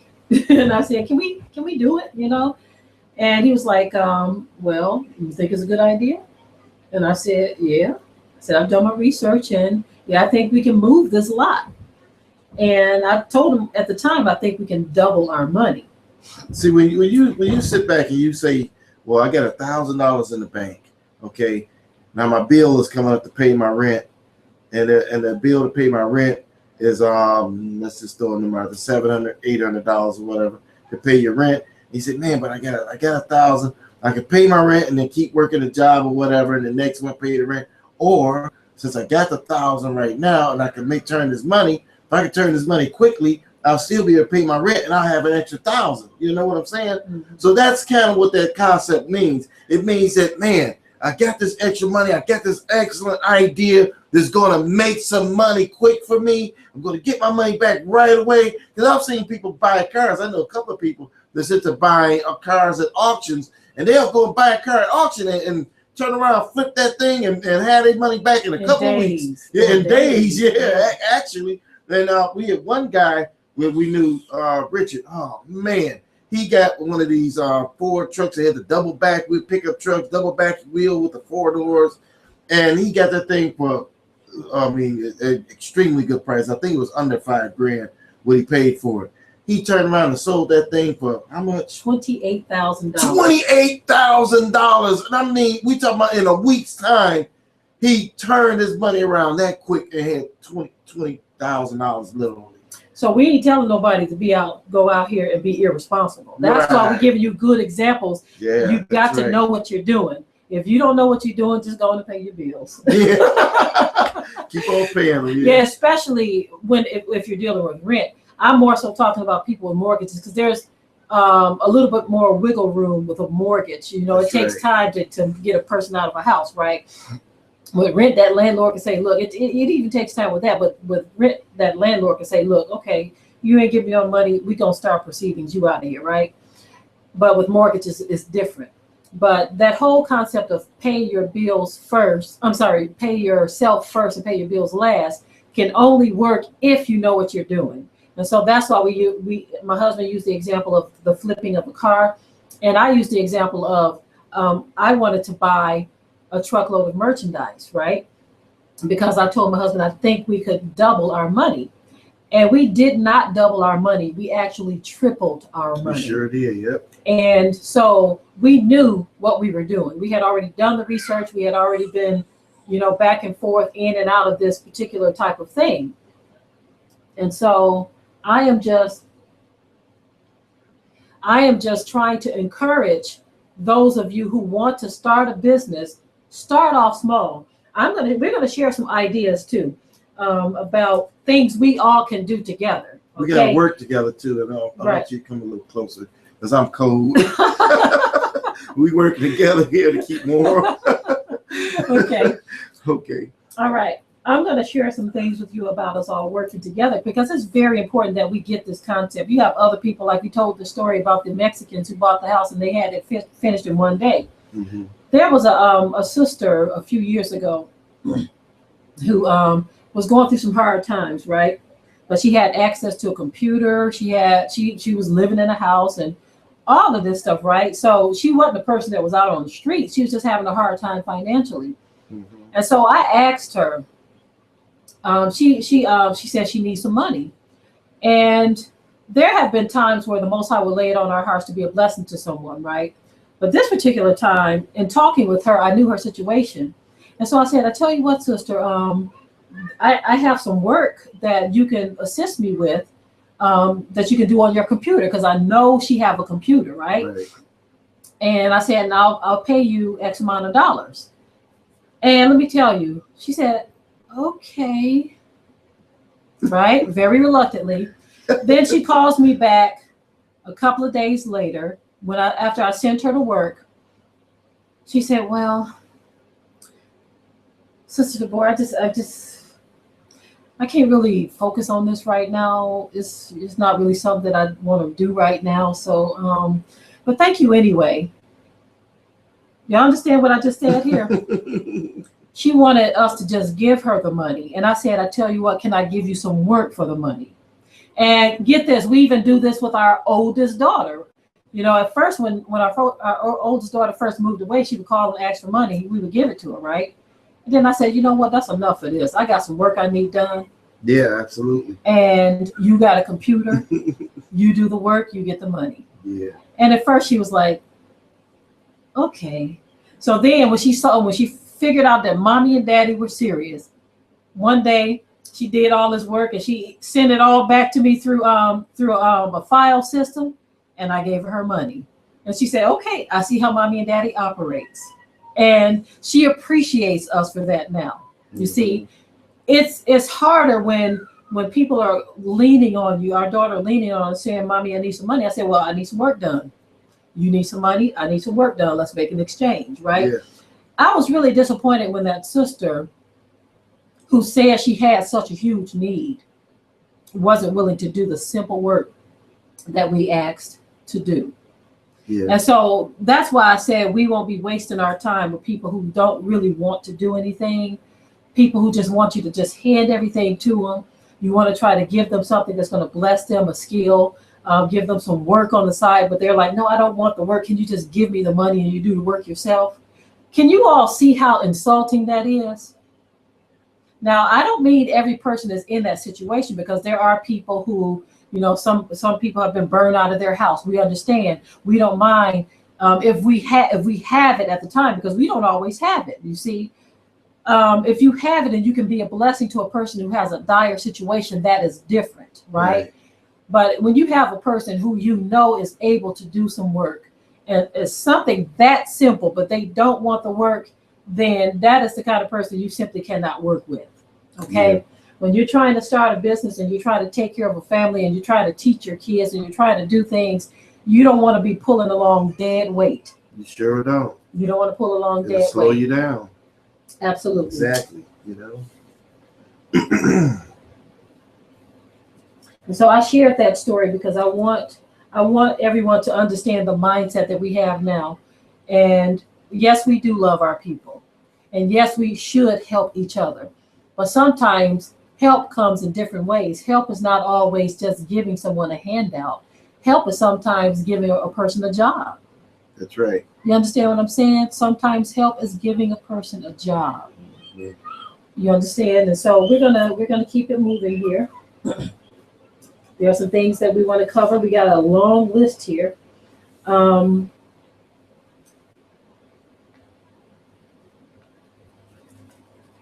network thing, I want to cover that last because of everything that's involved in it. Okay, I want to Okay. cover that part last. I see just offering services through Craigslist and Other online venues. yeah. Yeah, Well, we briefly. we briefly covered that. Yeah, offering you could have a service that you can offer. Believe me, it's places on the internet that you can sell your services if you have a service. Mhm. And let me share some with you, okay? You wouldn't believe this, but people are paying big time money for writers. Mhm. And the reason for it is you have foreigners out there that are in other countries, China, and they're trying to tap into this United States market. And so if they were to write something, the language wouldn't be right, the grammar wouldn't be correct on paper. So they're willing to hire you to do this writing for them. And we've come across, my wife have done things for people writing. My kids have done jobs for people writing. You know, we got them started early. They're doing all kinds of, they've written whole magazines for companies, you know. Yeah, they've assisted mommy. Yeah. Well, this is what happens when you put yourself out there. We incorporated it into their schoolwork. Yeah. And the way we did this, whenever we have certain articles that need writing, like we had a customer that wanted us to do, it was an ebook. And so I got some ebooks that I'm writing. Now, they'll be released real soon. And this is an Asian customer, Yeah. right? And I had done some work for her where I was basically publishing their weekly newsletter. Mhm. And so my daughters, they would help me. And from time to time, if Elia had time, he would help with the articles as well, because he's doing his own thing too. And so the girls, I would train them. I would say, okay, I need an article written on this. So they would have to research the information on the article. I would proofread it before we put it in the newsletter. So this particular customer, she had gotten so used to working with us that she said, can you do an ebook? And I said, sure, what you have in mind? She says, I mean, can you write the whole thing? Yeah, and she paying for it, so what you I gonna said, if that's what you want, let's make it happen. Yeah. Of course, I didn't say it like that. I'm conversing with her in a professional way. Right. Okay. And so basically, I took the job on. And when I was doing the full layout, and she sent me all of her information for her ISPN and the copyright information and all the other information that had to go in the book. For the part that said author, it was a funny feeling when I had to put her name there. It's funny, think about it. It was a funny feeling. Uh-huh. And I had to put myself in there as a creative consultant. I mean, it's okay. I'm fine with it, but it was a funny feeling knowing You that wrote the whole book. that not only did I write the whole thing, but I designed the whole thing from front to back. All of the covers, all of the images, everything was completely my work. But it made me say this. Now, I've written an ebook before, but it was really about our testimonies, and I never published it. But it made me say, you know what? I'm going to tweak that ebook, and I'm going to make it marketable to the masses because it's so full of information that a lot of people who received the ebook were very, very impressed by it. And so I said, okay, I'm going to make it marketable for the masses. So that's going to be coming out soon. I have 2 ebooks that I'm working on now. Now, I wanted to talk about ebooks for a reason, because a lot of you write. Yeah. Okay. We market our writing skills, and we get paid good money for doing that, because writing is no easy task. That's You right. got to make sure all of your T's are crossed and your I's are dotted, because you're selling things. A lot of the customers, my husband's customers' videos, his video business increased when we offered the script writing service with it. You see, because a lot of people say, well, I want a commercial done. We would be like, okay, well, send us your script and we can get started, right? That's right. And so days would go back. We'd be like, you get your script yet? They'd be like, no, not yet. So we said, that's a problem. That could be a problem with the business, because these people want the commercial, but they don't have the script yet. So we incorporated that into the service. So the majority of his customers' commercials that he do, I write the script for it. That's right. And so we solved that thing. It's like, as soon as they send over the order, we write the script, we get it to them in a couple of days, and they'll be like, boom, I like it. Or can you change this? Or can you add this? And we'd be like, okay, here it is. They'd be like, okay, let's make this happen. Let's do this thing now, right? So any service that you have, you need to market that service. And we're going to show you ways of marketing that service. As a matter of fact, when we get to the end of this, when we're talking about forming alliances with each other, I'm going to show you how we can explode our businesses by working together. That's right. And a testimony we're going to give right here and now is about these Gentiles. Notice we always have to refer back to Gentiles, because this is their world, and we just living in it right now. All right. The Most High said this earth has been given into the hands of the wicked. So a lot of things that we talk about, we're looking and we're seeing what they're doing. We ain't talking about no wicked stuff. We're just talking about not reinventing the wheel. Okay. Right. If you see something that's already working, look at how it's being done and see if you can mimic that, as long as it falls within something that is not unrighteous. Okay. That's right. These Gentiles, this is when eBay first started exploding. It was about 1,000 of them. They all worked at this particular company. Yep. Okay. The company didn't have nothing to do with eBay, but they said, we're going to form our own enterprise and market it through eBay. And so I think it was about 1,000 of them. Yep. There's 1,000 of them. And they formed their own corporation, and they all put their money into the pool, and they started investing in merchandise. And they started selling this merchandise on eBay. And their story went something like this. They started netting more than $1 billion. $1 billion. With this corporation that they formed. Many hands make little work. That's right. Now, I'm not suggesting that we do anything on the scale that they did, but I'm trying to put it in your minds that many hands make little work. That's right. Working together can benefit you if you know what to do.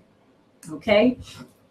So, I hope this is encouraging to many of you. I hope that this is starting to sink in, that working together and teamwork is a great way to make it happen. That's right. Okay? One thing I want to mention too is me and my wife have always been this way, okay, as far as never put all your eggs in one basket. Mm-hmm.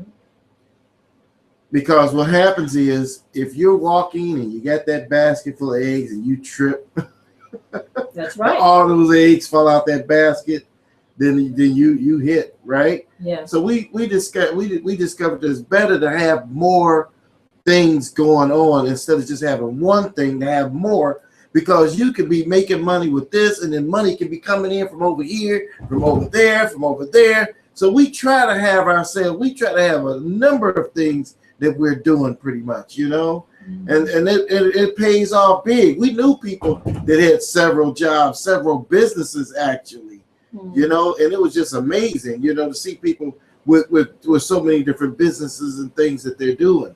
But you kind of have to be that way in these days, you know. I remember we met, well, this is when we were dating too. We weren't married yet, but my husband wanted me to see John Sally Mansion in Detroit. I wanted that mansion so bad. And so we were dating, so he wanted to take me to see that mansion.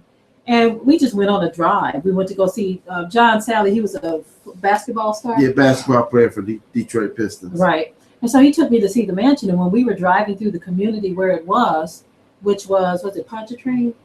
Yeah. Okay. Palmer Park. Palmer Park area. Yes. We were driving through there and we saw this guy, this black guy in the community. I guess he lived there.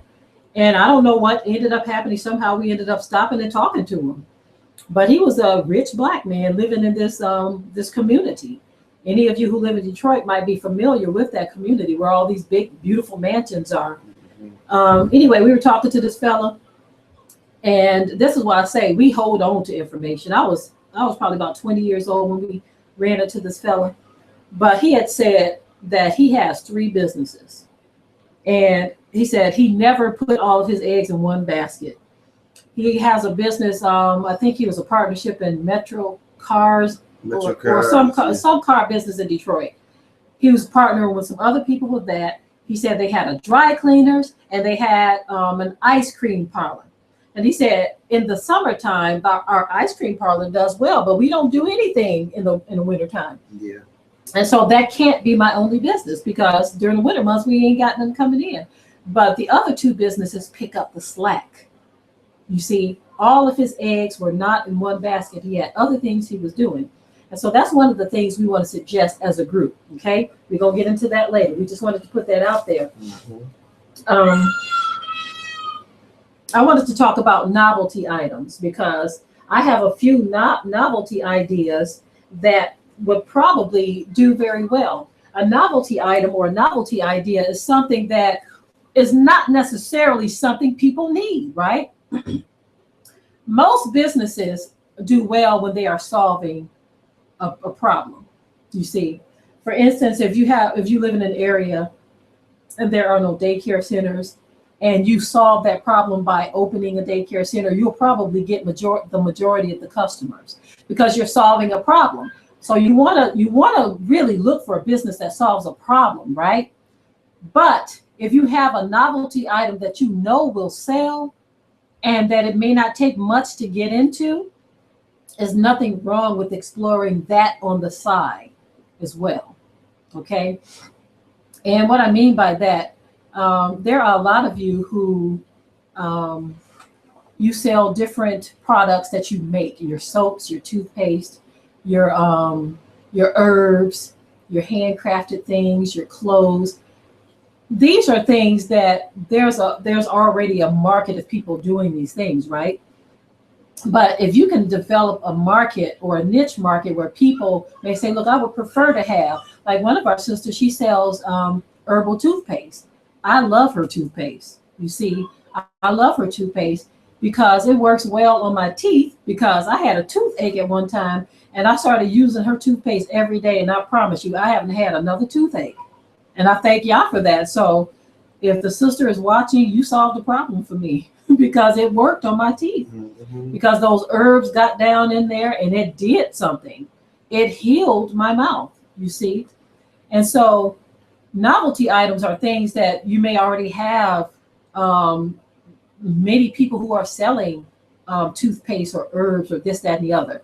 But your product can be different, right? A novelty item can also be something like the necklaces we sell. You don't absolutely need a necklace, right? But if a person likes it, before we started, we weren't even trying to sell these necklaces at first. But a lot of people were messaging us saying, hey, brother, can you make me one of those necklaces? Hey, brother, when do you go? Literally a whole year went by before we started doing it because we were kind of busy and we weren't thinking of it like that. But after people start asking you so much, you start saying, well, okay, maybe there's a market for this, right? That's a novelty item. A novelty item can also be something like if you make little plaques. Nobody needs that, right? But if it looks so pretty to where people want it, you have a market for it. Or like these here, these head covering things, right. Could be an item that that you could market and you could make if you're handy with sewing. It could be some of anything, Mm-hmm. I want to talk about unique marketing. Okay, unique marketing, unique business names, and different things. There's a reason why I'm going here. Now, I don't want nobody to be offended by what I'm about to say, okay? This is a real business that a sister started, okay? Sometimes our people's ears can get kind of sensitive. Mhm. But I want to share this testimony because it kind of makes the point of what I'm talking about when I say unique business names and unique marketing. Now, this isn't something I would do, but I want to share with you how this took off for this sister. And some of you may have seen it because a lot of people shared it on Facebook when it happened. There was a sister down in Texas, I believe it was. I know she was down south somewhere, but she started a business and she called it Fat Hole Burgers. That was the name of her business. Yeah, Fat Hole Burgers. I don't know if y'all remember that, but it made a lot of buzz. Everybody was talking about She it. made a And lot of customers were lining up. I mean, people of all cultures. Yeah, people going there. Yeah, I have the Fat Hole Fly Burger. You Right. I mean, this is real. Y'all can look it up. Yeah. Y'all can look it up yourselves. People were going there, black, white. Everybody. And she made the news. And this young lady was making a lot of money. Now you want to know something? I'm gonna tell you something. Believe it or not, sometimes crazy things get over huge. There used to be a site called doodoo.com. Yes. You hear what I'm saying?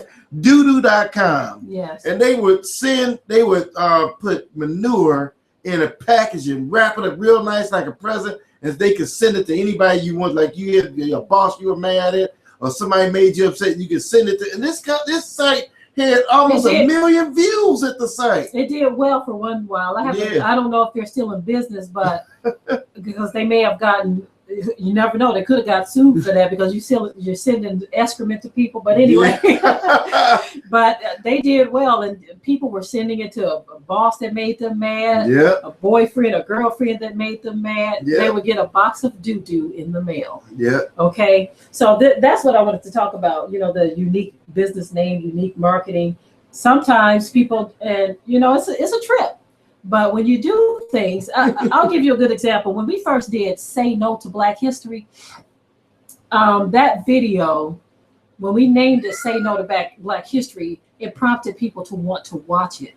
Because a lot of people are like, what you mean say no to Black history? I had some people, some of the earlier comments on that were so funny to me. Yeah. Because people were like, what you mean? I'll never forget my history. This sister crazy, blah, blah, because they didn't watch the video. But the title made them want to watch it, you see? And so a lot of people like, one person said, you had me mad at first, but then when I watched it, I understood where you were coming from. Mm-hmm. But sometimes you have to understand how to title things, how to name your business, how to market your business. Everything has to be appealing to people. You see, it has to be appealing so that people could be curious. You want to spark curiosity. Now, one thing I want to say to so-called Black people, some of y'all might not like this idea, but I have to say it. When you are trying to appeal to the masses with your business, you cannot promote the fact that you are Black owned early on. Yeah, let me tell you something. Mm-hmm. I do video production. I do commercials for companies all over the world, basically. Okay. They don't know I'm Black. That's right. Matter of fact, with my site, I had to do some work on my site, end up moving my site and everything. But when I send people to my site, they be like, that's you? I'm like, yeah, that's me. I'm seeing white folk and pictures of this, pictures of, yeah, that's me. You're seeing generic images. I like to say it wasn't mainstream. Right, it wasn't pictures of me. It was just pictures of generic business images and stuff like that. Mm-hmm. And the reason why I do that is because I know what it's like when matter of fact, I had a client that got in touch with me and they wanted to start mass producing my commercials, right? And so I was like, wow, this is awesome. And they were like, yeah, can you turn out so many commercials a week or whatever? And all. So I was like, sure, we can do this thing, But I'm typing to them this message. They're not listening to me on the phone or nothing, right? So this was like, it's going to be a huge deal, right? Mm-hmm. Also, the guy says, in order to make this thing work, I have to talk to you on the phone. Mm-hmm. I said, okay. Here we go. Here we go. Mm-hmm. And I said, baby, let me talk to him. Because I have a voice that I know how to put on. Yeah. When I do business, I can sound like somebody else, right? But he insisted. he though, insisted that he wanted to me. talk to the video maker. So anyway, I got the phone number, called the guy up, and right away when I got on the phone talking to him, I could tell, you see how I talk. I sound like a black guy, And so he right away I could tell that he was sensing it, And then all of a sudden, then he was like, okay. All of his excitement. It was like somebody had a balloon and they popped it. They just popped it, took the wind out of it because I already told him what I could do for him, right? He saw how good my work was. Mm-hmm. But then after that was the last I heard of that guy. And I knew it was because he knew I was black. Yeah. So after that, I got to the point I said, you know what? That's just how it is. We live in a world where it's just like that, You got to keep it real. Now, if your market is so-called black people, scream it on the market. Scream it on the rooftop. It's okay to say black-owned and show everything that you need to show because that's your market. But if you're trying to appeal to a general audience, you have to use mainstream images. That it is what it is. Use mixed images. Like if you got an item, if you sell T-shirts, you don't want to just have all black folk in the T-shirt in the pictures. You want to have some white folks. You want to put some whatever other nations or whatever. That's just how you want to do it. Because for some people, they do discriminate. They'll look at and they'll say, let me tell you something. I'll never forget there was a person on Teacher Paid Teachers.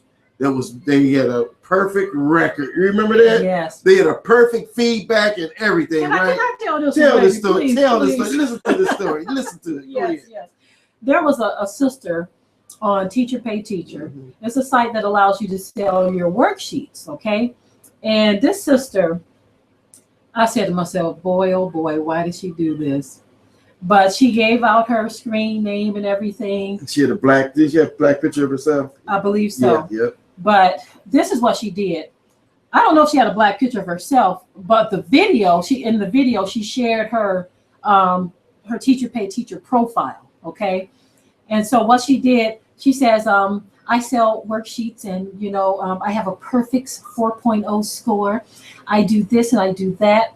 And I'm just really and she talked about the fact that her score was perfect. Yeah. And let me tell you, now some of you may not believe this, but I believe someone intentionally went and made sure her score wasn't perfect anymore. Yeah.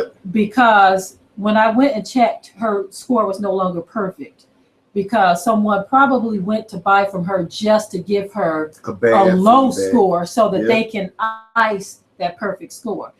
Unfortunately, we as a people, we can't celebrate too loudly when we're trying to appeal to a general audience. Yeah. Let me say this here too. And I'm going to tell you, I know this from experience, okay? Yeah. When I used to be in sales, okay, when I was in sales working for this one company, and we get together, and it was a Caucasian owned company. And when I started, the first week that we went into training, I went in training with a bunch of other different fellas, right? And one was this very nice white guy. I told the story for a very nice white guy, befriended me, and I thought he was just a nice guy, wanted to be my friend. I didn't mind being his friend. It just seemed like things were nice, right? I went out sales our first day out. He went out his first day out. He didn't sell anything. I did, right? So anyway, make a long story short, my sale was a huge sale. It was a really nice, huge sale. The sale, the paperwork, the check, everything ended up vanishing out of the office clerks out of her desk. They're like, what happened to it? They couldn't find it nowhere, right?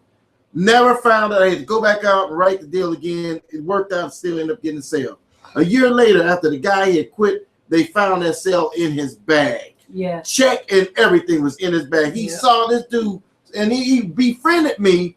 And see, I'm saying that to say this because that racism is very thick out there. Mm-hmm. And when people are buying and they see you, especially if you're trying to appeal to the masses, when they look and they see a black person, trust me on it. Trust me on it. We know for a fact that they will pull back from buying from you. Yeah. There are a good number of them will pull back from it. Mm-hmm. Now, that ain't all of them aren't like that, but a good majority of them are just like that. That racism is thick. So you want to market your business a certain way. You know what I mean? You want to market your business a certain way, and you just don't want to come out with like some of these black names for your business. You know what I'm saying? Laquita fabrics and all of this different stuff. No. Yeah, exactly. I mean, it's unfortunate, family, but it is what it is. Yeah. It is what it is. And I like what one sister said here. As a matter of fact, that's one of the things we were going to talk about. She said, teacher pay teacher is fine, but we need our own. That's and right. I agree. This is one That's reason right. why we started the Black Academy, and we changed it to That's Teacher, 12 Tribes Academy. That's And right. a couple of sisters messaged us, and they want to work with us. And I think it's very important. I was going to share this part at the end. I'm going to jump to this right now since we were talking about teacher pay teacher. I think that creating our own materials would be very beneficial for all of us, okay? This is why I'm saying I'm trying to promote the whole idea of teaming up and working together, Yes. right? Now, we started this, the Black Academy, years ago. And with all the things we have to do, it's kind of hard to keep it up to date with just us adding content to it, Yeah. right? And we need people who can proofread and make sure all the materials are good. It's just a number of different things. That's right. But I see the benefits of having our own network in that way. And so when we first started, we had a sister who was going to help us, but something happened. I don't know. People, they come and go in your life, and you never know the reason why. But imagine, my idea or my thought was, if we all contributed a worksheet or two every week for different grade levels, because I would like to spend more time on the things for older children, business and economics and social studies and things of that nature. Mm-hmm. But those require a lot more time. They require a lot more due diligence. And I would like to focus my attention on that, because our older children, they need to be prepared for the world, right? And so if we had a team of us that were working together to produce things for the younger children, we can keep the content fresh.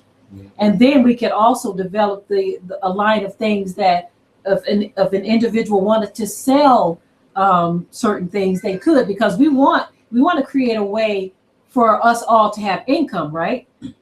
That's right. But imagine a task force or a team of us working together in many different aspects, okay? I think I'm going to start getting into some of that now. I'm going to get some of these other things off the list. Mm-hmm. Okay, we talked about novelty items and unique marketing and all of that, okay? We talked about creating businesses that solves problems, right? Mm-hmm. Briefly, I'm going to touch on customer service. Customer service. Some of y'all can relate to what I'm about to say. Sometimes so-called Black people don't have the best customer service. She's right. She's completely right. Let me tell you a quick little story, okay? I knew a guy who was he was getting married, okay? Mm-hmm. And he had a company, Black company. He wanted to do his what you call those things? That you send out to everybody. Invitations. The invitations. There you go. He wanted this Black company as a friend of his. He wanted him to do his invitations, right? And he gave them all the stuff and information, and they just goofed his order up so bad.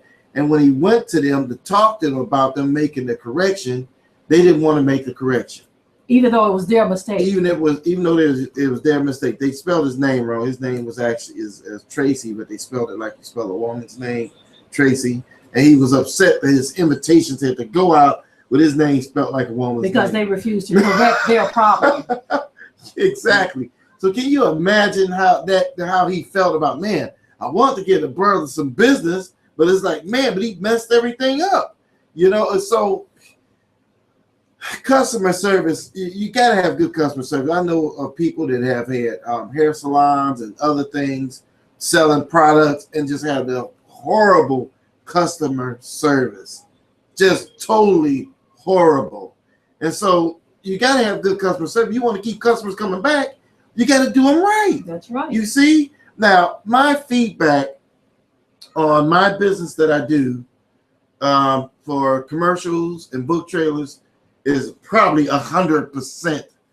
At over hundreds of commercials that I've done, my feedback is phenomenal. You know why? because I'm a perfectionist. Mm-hmm. I give my customers exactly what they want, and I go above and beyond it, so that when they get a product, they're like just totally blown away by it. And they want to come back. And they want to come back, and they do come back. And, Right. and he also has customers because his work is so good that his customers, they say, well, shoot, he's got a pretty good price. I'm going to sell his service on the side. Yeah. So he has customers that actually resells his service That's to right. other people. And so they're like, okay, my customer wants to know if you can do this, that, and the other, right? And so even having a product or a service that others can market for you is a way to go. Yeah. But that customer service has to be. There you go. I mean, some customers can make you so mad too. How do I handle it though? See, my wife will tell you. I helped this one customer just recently. Me and my son was working on this one. And this was a job that I actually I had my son working on. This customer, oh man! Even though they wanted to, they were kind enough to keep paying for like if they needed extra more changes or whatever. But it was such a headache. I've never had a job where I had to make. Man, must have been 20 changes we had to make. You know what I mean? But I just kept my cool the whole way. We told them we actually after the 5th change we did say, okay, if you need another change, you're gonna have to pay extra for that.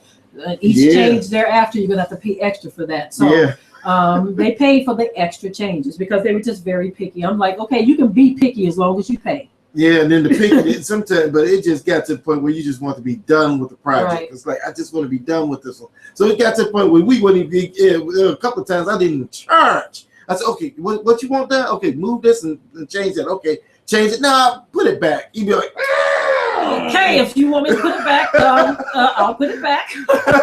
But see, you know what? When your customer sees you as a mainstream business and they don't see a black man, can you imagine if they saw this black man with a beard here?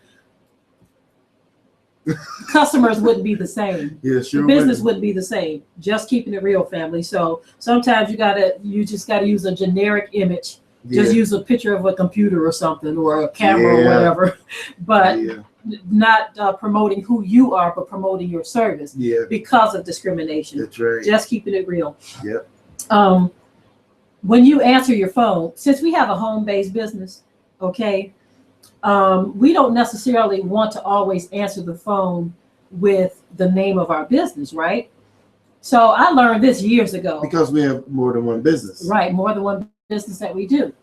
I learned this years ago from another business that I called that had different businesses within the same office suite. They would say, hello, can I help you? And I've tried to make sure my family, sometimes my husband, he'll answer the phone and he'll say, oh, shalom, because he knows who it is.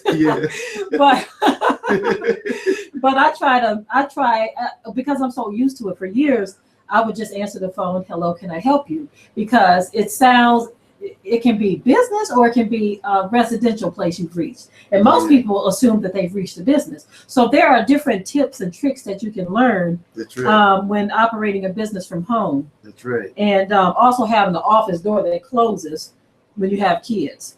Okay. All right. That was one thing. We talked about customer service. And one idea that I thought, then we're going to get into the things that we can do together. Like I said, I'm trying to say that for the last part, but I definitely want to cover everything that we have on our list because I feel it's important. Many of us homeschool, right? And many of us know attorneys, whether they're family members or friends. But we shared this idea with someone years ago. And this is why I say sometimes it takes a while for us to catch the wave as a people. Okay, we shared this idea, but many of us homeschool, and there are homeschool organizations such as HSLDA and others. Tell them what HSLDA is. It's Homeschool Legal Association, something like that. Homeschool. Many of you know what it is. It's a homeschool legal association where they have a team of lawyers that work on behalf of homeschoolers who have different issues that may arise, and sometimes issues don't arise. Okay.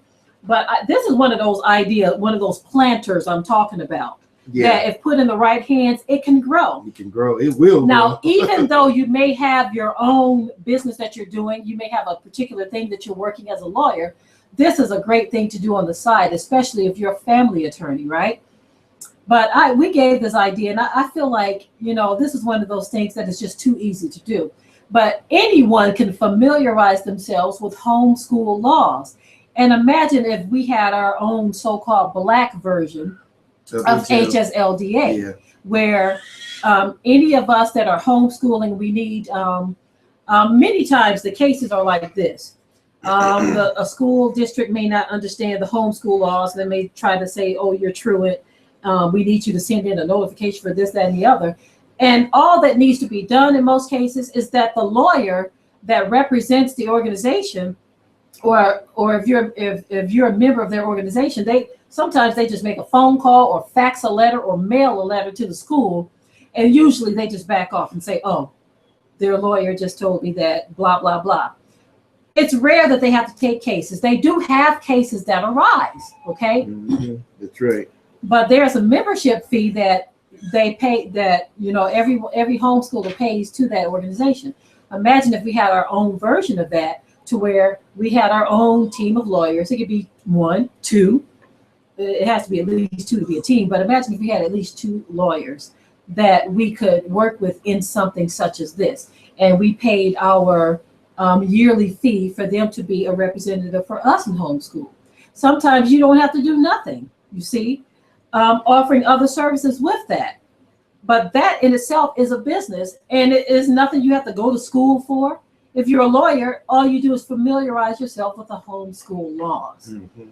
And I would gladly be a part of an organization such as that to support our own people. That's right. Now, if we don't have anyone who wants to step up to the plate for that, and you still want to have legal representation as a homeschooler, then what other choices do we have other than to join HSLDA? That's right. You see, something this simple could be packaged in the form of a business. You don't have to leave your practice to do this. This would be a side gig, something that you do on the side, you see. But anyway, that was one of those. Of course, you have to be an attorney. Right, an attorney. Or it could be an attorney that's working with a support staff even. Yeah, there you go. An attorney that's working with a support staff, if we can't find enough attorneys who want to do this. But, like for instance, you get together a group of people, and then you go to an attorney and say, hey, we want to set this up. Will you be the attorney to represent us in this particular type of thing? And he may say, hey, yeah, I'll partner with you guys on this. I like that idea. Something like that, basically. Mm-hmm. Okay. Yeah, some people say that HSLDA is expensive. Yes, and that's why I believe if we did it on a smaller scale, we can make it less expensive, because not everyone can afford to pay that amount a year. I believe it's over $100 a year. That if you can afford to pay it, so be it. But if there was a way to do this with our own people, that would be great. Okay. All right. That's pretty good, actually. If it's just couple $100 a year, you know what I mean? That's not that bad. But for some people, that is a bit much, because there's another organization that's cheaper, right? Mm-hmm. But imagine thousands of us. There are literally over 200,000 or 300,000 homeschoolers in the United States, and that number is growing. It could have grown since I last checked the statistics. That's right. So imagine if we had that mindset and we formed our own. Just having 400,000 members, so-called Black members of an organization such as that, having our own organization, that could fuel the company and make it to where it's affordable for an attorney to do this, and have a support staff to help him. Okay, that was one thing. Okay. Now, one thing we want to do, there are certain services that we offer that we know are great in terms of marketing. What we want to do is we want to be able to help our people. Of course, we sell our service as well, okay? But each month, we know that some people don't have the finances to do everything. We want to create some type of way, maybe perhaps a contest of some sort, where anyone who has an established business or someone who's starting a new business, we want to donate a commercial to someone each month a professional commercial That's to right. help promote your business. Excuse me. And that's one of the things that we would like to do, because it's very important that you present yourself in a professional way. We know people who put commercials and things out there, and if your commercial looks chintzy, people think they're going to get chintzy service. So that was one of those things we want to talk about. Okay. Now we're almost to the end of all of our list here. Couple more things we want to talk about. We talked about pricing things. You don't want to price yourself out of the market. Sometimes that's what so-called Black people do. I briefly talked about it when I talked about my former supervisor, George. You don't want to price things so high to where people can't afford it and they just keep it moving. A lot of us are forced to go to Gentiles because our people do price themselves out of the market.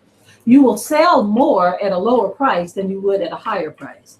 You might get 1 or 2 sales at that higher price, but imagine getting 50 sales at a lower price. It'll actually increase your flow and people will come back. You will get repeat customers, okay? Almost finished here.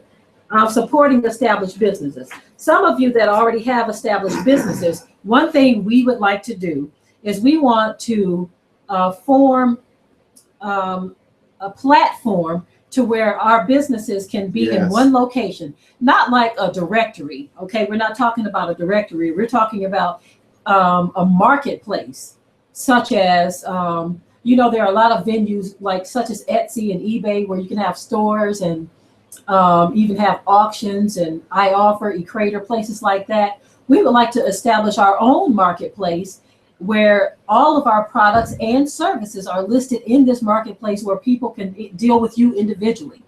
Yeah, you know, if you have a product that you're selling, you can list your product there. If you have a PayPal account or a merchant account, your customer can deal with you directly. Now, what that does, if we have our own network like this, all of us are going to see to marketing this network and that's right. being professional about how we do things. And so with, just say there's 100 of us who have a store on this marketplace, right? If we start off with 100 of us who have products or services that we are marketing, we are going to tend to that marketplace and we're going to share it. We're going to promote it. That's right. And so that is only going to increase and grow from there. Now, let me share something with you. I want you to get what we're talking about here and how big this thing can get. Okay, think about this for a minute, right? Black Wall Street. Okay, why did things grow so fast for them in Black Wall Street? They did well. All the businesses did extremely well. Why? Because the white businesses didn't want to do nothing. Didn't want them coming there buying from them.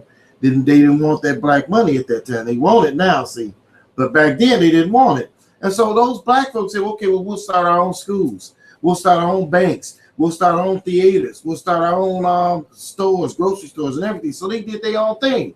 So imagine if we have our own marketplace and we have our own stores there.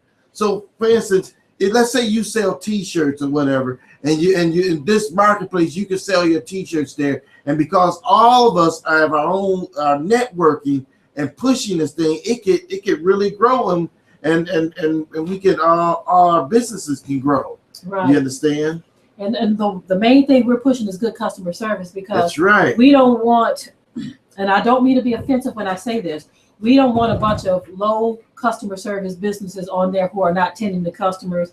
You have someone who, say for instance, somebody wants a logo and it takes you forever to get their work done, right? Or someone wants this done or that done, and you're not giving good work, and that will reflect on us. You see, that's right. We want to make sure that any product or service that we put out there, that we offer as a group or as a team, that we are putting our best face forward. Okay.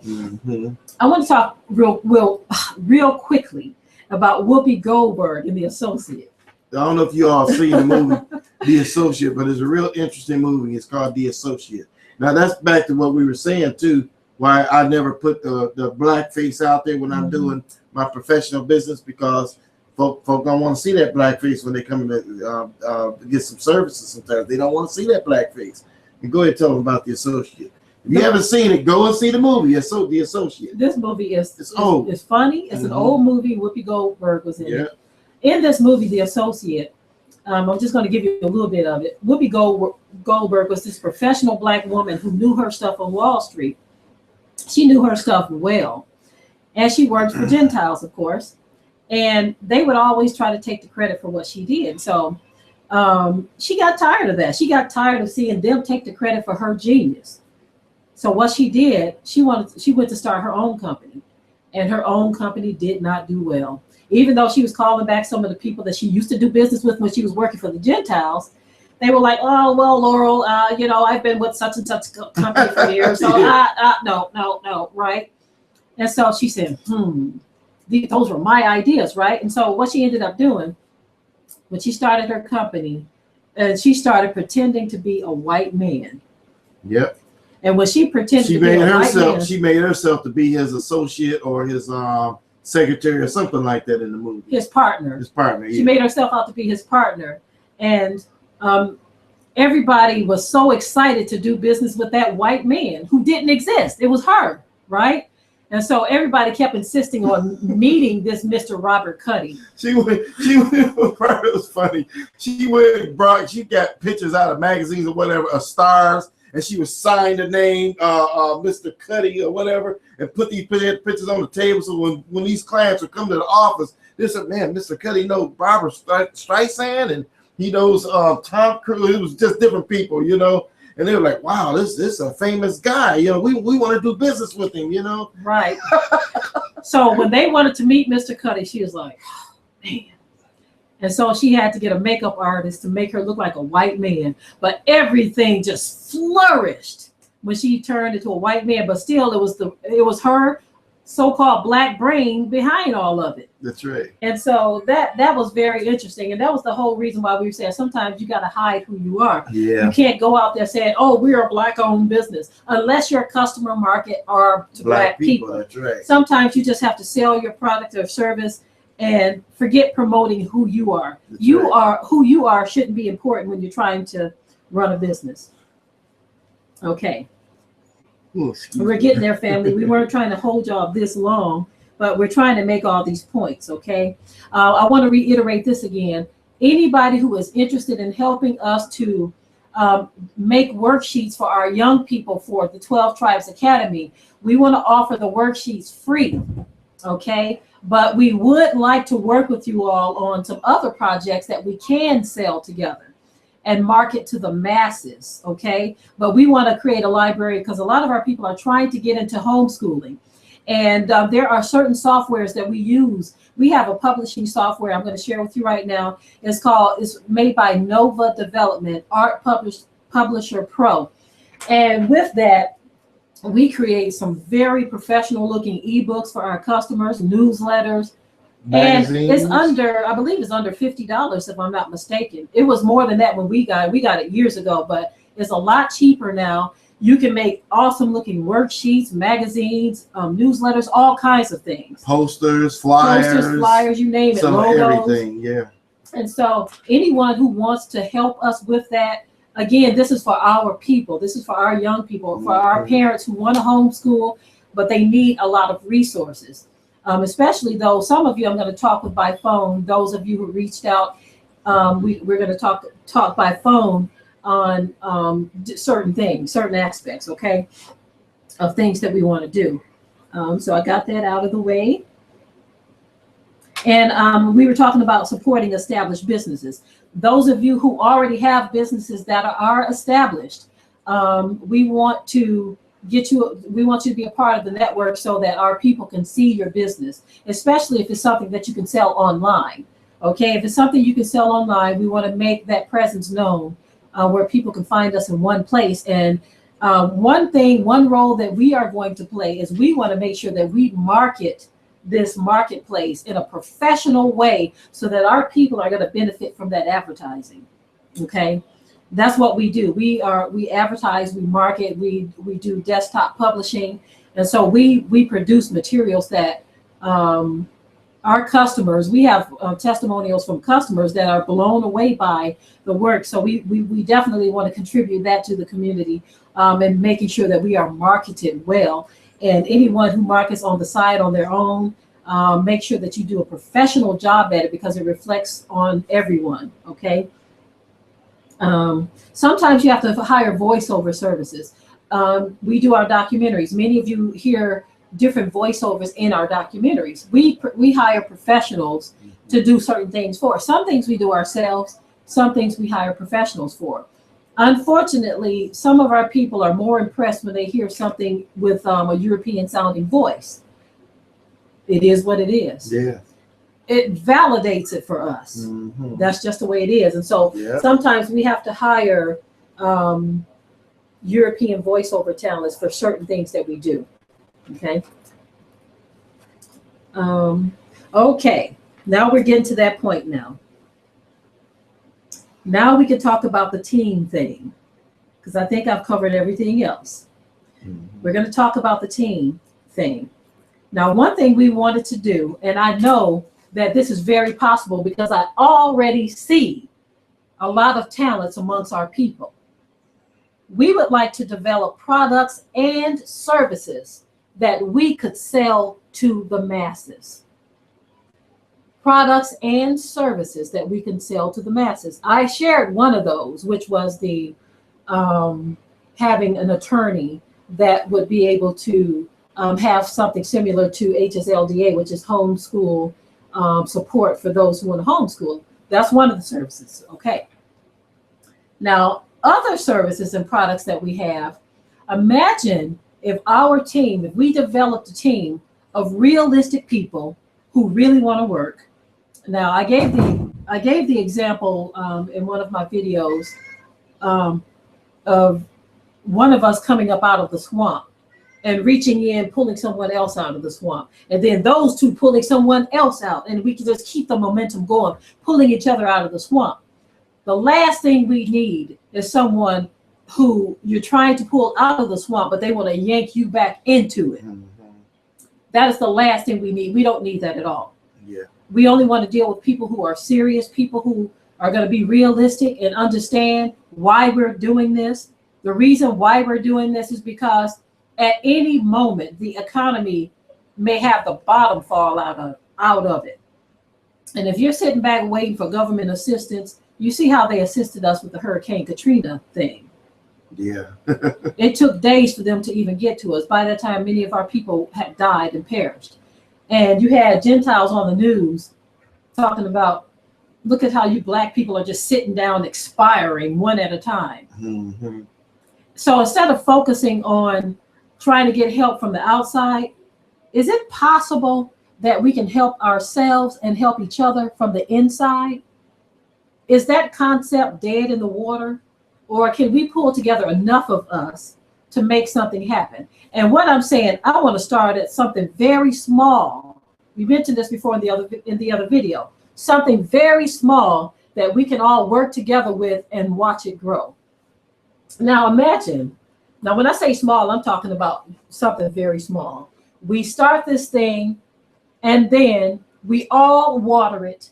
We all cultivate it. We all nurture it and watch it grow for the benefit of all of us. Now, I'm going to give you an example. There are some of you who can sew, okay? If you can sew and we have a particular product, there's one in mind. We're going to have to do another broadcast or some other format, because some of my ideas I just don't want to put on camera here, okay? Because there are other ears that can listen and watch, right? And I'm sure some of you have ideas as well that you wouldn't want to just put out here, right? I only put the homeschool thing out there because I'm talking about doing it for so-called Black people as far as the legal thing. Right. But some of our more private ideas, we're going to come up with a way to where we can share it with only those people who are going to be serious and those who are going to work with us. But imagine someone who sews. One idea is already out there, so I'm going to share this one, but I have others that I'm not going to share online here.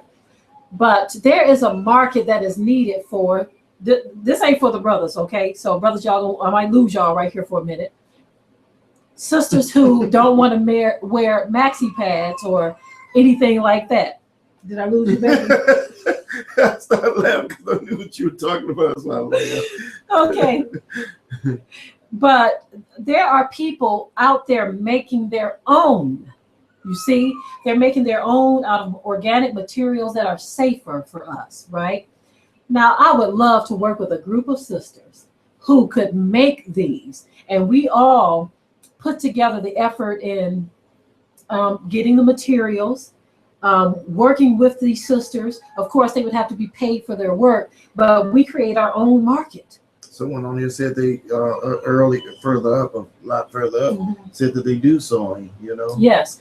So anyone who sews, we can all pitch in. Now imagine this. Let's just say we wanted to make these. See, my mom, she has a friend who sews very well, but she can't produce things fast enough.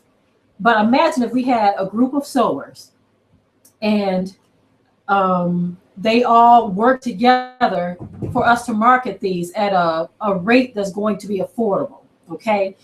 And just imagine that it costs $1,000 to get the initial materials and the marketing and everything to package this particular business in a professional way and get it to market. I'm just throwing a number out there. Now, for one person to come up with $1,000 to do that, they might say, well, I just can't afford to put $1,000 into making our own maxi pads right now. They might not be able to afford it.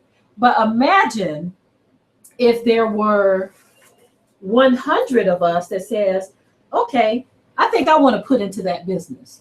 Since there's only $1,000 for us to get it started, I want to put into that, and it was 100 of us. How much money is that each? We only talking $10. Yeah. We're only talking $10.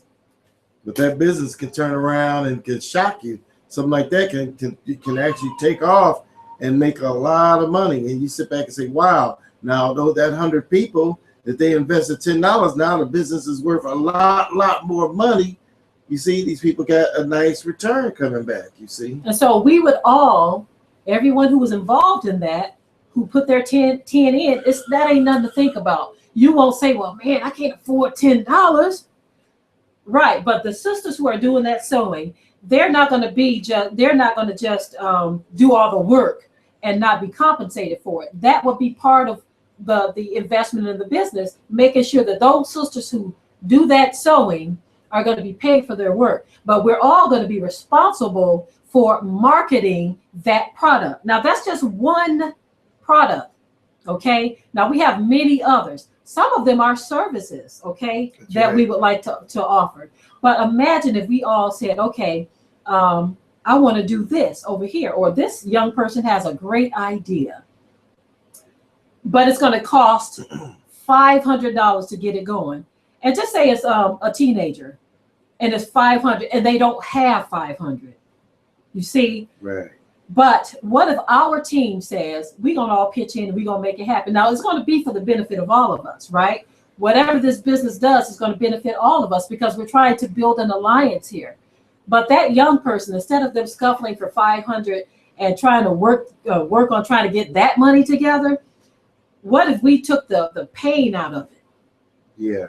And we said, okay, We'll buy all the put material. we'll put in $5 each. There's 100 of us. Let's put in $5 each. Okay, little Isaiah, let's make it happen. We're gonna do the marketing. We're gonna do all of this. Yeah.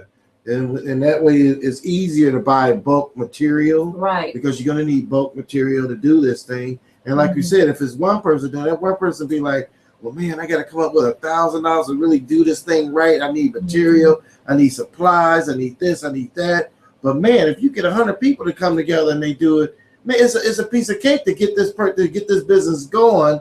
And this person can sit there and get going. And then they, like we said, of course, we got to look out for them because they're doing all the work, you see. But this is just a good example of us working together. Absolutely. And so having an alliance of people that are working, and we're not just talking about women's products either. I just threw that one in there. But even something with brothers working together. Yeah, Having a strong alliance of Israelites working together could exactly. be so beneficial. We could take one planter at a time, watch it grow, and then move on to the next thing. And this other thing is still going. Once things are established, you let it keep going. And you add the next thing to that. And each and every time we come up with an idea, someone comes up with an idea, we bring it to the table, and we're gonna do our due diligence and our research, every last one of us. And we're gonna see if it's worth it. Now, if somebody says, look, I want to sell monkey suits. And we say, well, look, I don't see a market for monkey suits, so let's just pass on that one. We want to keep it real with whatever we do. We want to look at the idea. Now, we don't ever want to just shoot down an idea upon the first mention of it. Never do you want to do that, because there was an invention that came out years ago called My Pet Rock, and they did pretty well with My Pet Rock. They sure did. They made over $1 million selling that Pet Rock. So we want to work together, and we want to explore ideas together. We want to keep it moving together. We want to prosper together. And whoever has a skill set. One thing I saw that it was very impressive to me, and some of you may have seen it. There was a brother who has a mobile barbershop. Barbershop, yep. I love that idea. Yep. Can you imagine franchising something like that? Something like that could do very well. Of course, something like that does take more of an investment too, but it's something that we can put in the back of our mind. You got to be in the right area. And it has to be in the right area. You have people who live in city areas who would probably do well with that. Right. But he had a mobile barbershop. Then there was a little girl who had a mobile dance studio. There are a lot of businesses going mobile. I had a friend that he had a shoe shining business, mm-hmm. and he was doing extremely well with shoe shining. I'm like, wow, I couldn't believe that something like that was making that kind of money. But you'd be surprised what you can do. What kind of businesses, and another thing too. One thing I've learned about business, me and my wife, we had classes in business, and I've learned that what the startup is what literally kills a business. When a business don't have the proper money to do the right startup, it kills a business. Yes. You can't do it right, it won't work. That's right. You need the proper amount of capital to do things. Can you imagine trying to start a fabric business? You only go out and buy one sheet of fabric. You know what I mean? You trying to say a pad business, mm-hmm. and you just need to be able to do things right. You need to be able to market it. Yes. I like the food truck. Someone said a food truck here. I remember in Detroit, they had the fruit trucks. Yeah. As a kid, I used to love that fruit truck because they had the ice cream trucks, and they selling poison to us. But there was also in Detroit a fruit truck. They would sell these big juicy peaches and apples and oranges too. Oh man, it was awesome. And the kids that I knew, including me, we would chase after the fruit truck like we did the ice cream truck. Kids don't want fruit today, though. You put fruit in front of some kids today, they don't want it. But if you turn it into a fruit snack, though, you might have a fruit salad, like we do. Something different, a fruit snack. Like some different fruit cups or what have you, you might get a different response then. Yeah. But anyway, there are so many different things we can talk about here today. We just wanted to put it out there about forming an alliance of us working together on small ideas, because we have so many. We have a lot of educational ideas, educational games. Mm-hmm. It takes a lot of money to market games. But when you're working with a group of people, you take the ouch out of it, right? Yeah. I've seen so many people who sell wonderful products, like I said, novelty products, right? If there was a way, all of our sisters and brothers that are out here, our sisters that are selling different things like soaps and toothpastes and oils and things like that, because even we make our own soaps and creams and stuff like that. The reason we don't market is because we don't have time, right? And plus, there are so many of our brothers and sisters out here already doing it. I feel like, what if we formed a company that does this? Instead of just one little small family trying to do it and making a little bit of money here and there, making a few hundred. What if all the sisters who do this join together? and made a company or formed a company that's doing it together. Yeah. You know, it's a lot more you can do together than you can do separate. You see, and that's where we have to get. We have to get to the point where we can trust one another enough to work with. Just say 10 of you sisters who do make soaps and do make all these things. What if we all can sit down and figure out how to formulate the company to where even if I don't necessarily want to do want to make those products, but I think it's a good idea for us to work together in marketing products, we can form a group or a business or an alliance. Our sisters that make it, of course, they will be compensated for it, but the overall company, all of us will be responsible for nurturing the company, marketing the company, growing it, and doing everything that it needs to grow the company. I think you all understand where we're trying to go with all of this. Mm-hmm. And I know that some of you have ideas too that we could share. And so this is where I think we're going to start taking some questions now. Just so you all know, hold on 1 second, I just saw something here. Okay. Just so you all know, we know that some of you already have established businesses. And if you're not really interested in doing the business thing where we're all working together, but you just kind of want help or you want some consultation for your own individual business, that's fine too. We understand, because if you already have something going and you're okay with working with that network thing we talking about doing too. We're gonna talk later with you all about that. Mm-hmm. If you already have businesses, you already got products that you're selling or whatever, and you're not really trying to start something new or do like the other thing we're talking about, we got that networking thing that we're going to be doing for you all. So we prefer that we try to form an alliance to work together. But if you're not feeling that part, what I was going to say, anyone who wants like private consultation, that will be something I would have to charge for. I can't spend a lot of time with everyone on the phone because a lot of people called or will reach out to us wanting us to call them, and we simply don't have the time to do that. We can only take a few questions because I forgot we do have a call that we have to make by 3:30. We have a call to make by 3:30. So we're going to take a few questions. And then we're going to wrap things up from here. Yeah, because we got to get ready too. So we'll take maybe 5 minutes and try to answer some questions. Maybe about 10 or 15 minutes. About 5.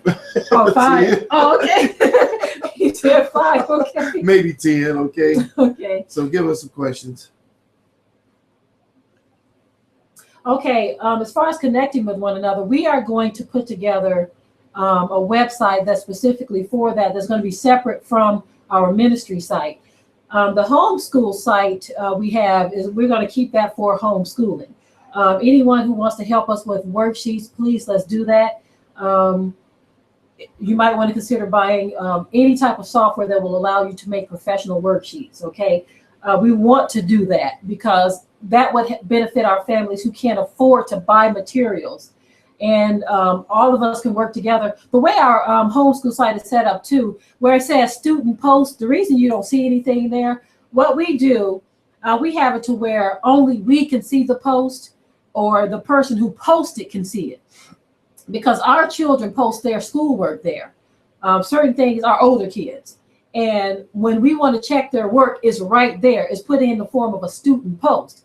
So if a parent wanted their kids to do some of the things that we do, as far as we're going to put the outline back on the site on some of the things that we let our older kids do. If you wanted to do that, for those of you who are going to be teaching your older kids, we have a nice, just basic outline of schoolwork that you can give them, right?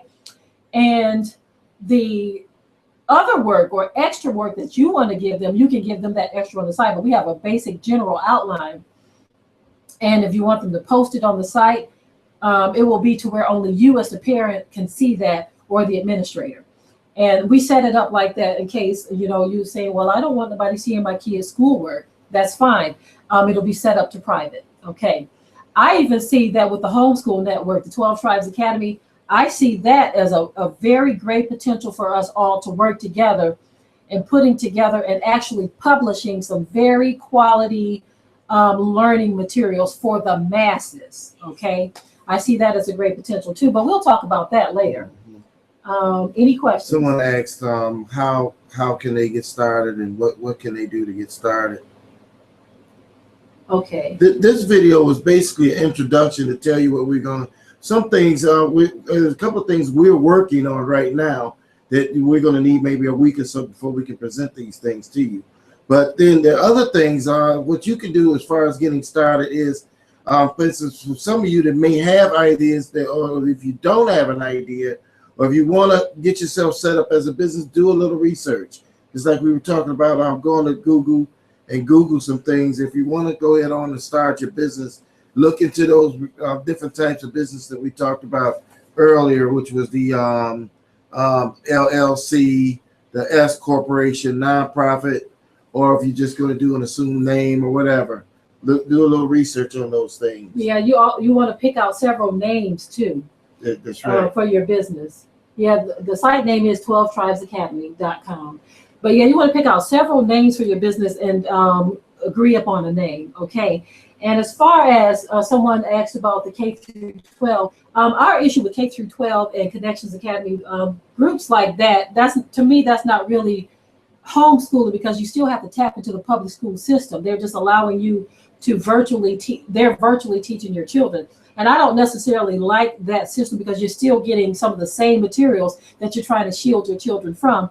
If you want to learn Black history, you're not going to get that. If you want to learn our history, you're not going to get that. You're still going to get their same type of materials that you would get if they were in regular public school. So this is why I think it's important that we form our own homeschool alliance where we're working together. Another thing that I think is a good idea, there was a young man who contacted me not too long ago. He wanted to buy my channel, Black Education TV. Oh, yeah. And that is because I love their vision. That was my original vision for Black Education TV. But again, it's hard to push your vision when everybody's not on one accord. And since then, we no longer consider ourselves per se Black, that we're Israelites, okay? But the concept behind Black Education TV was to educate our people on not just academic things, but also things that are going on in the world. But the idea he had was very similar to what we wanted to do many years ago, and it just didn't work out that way.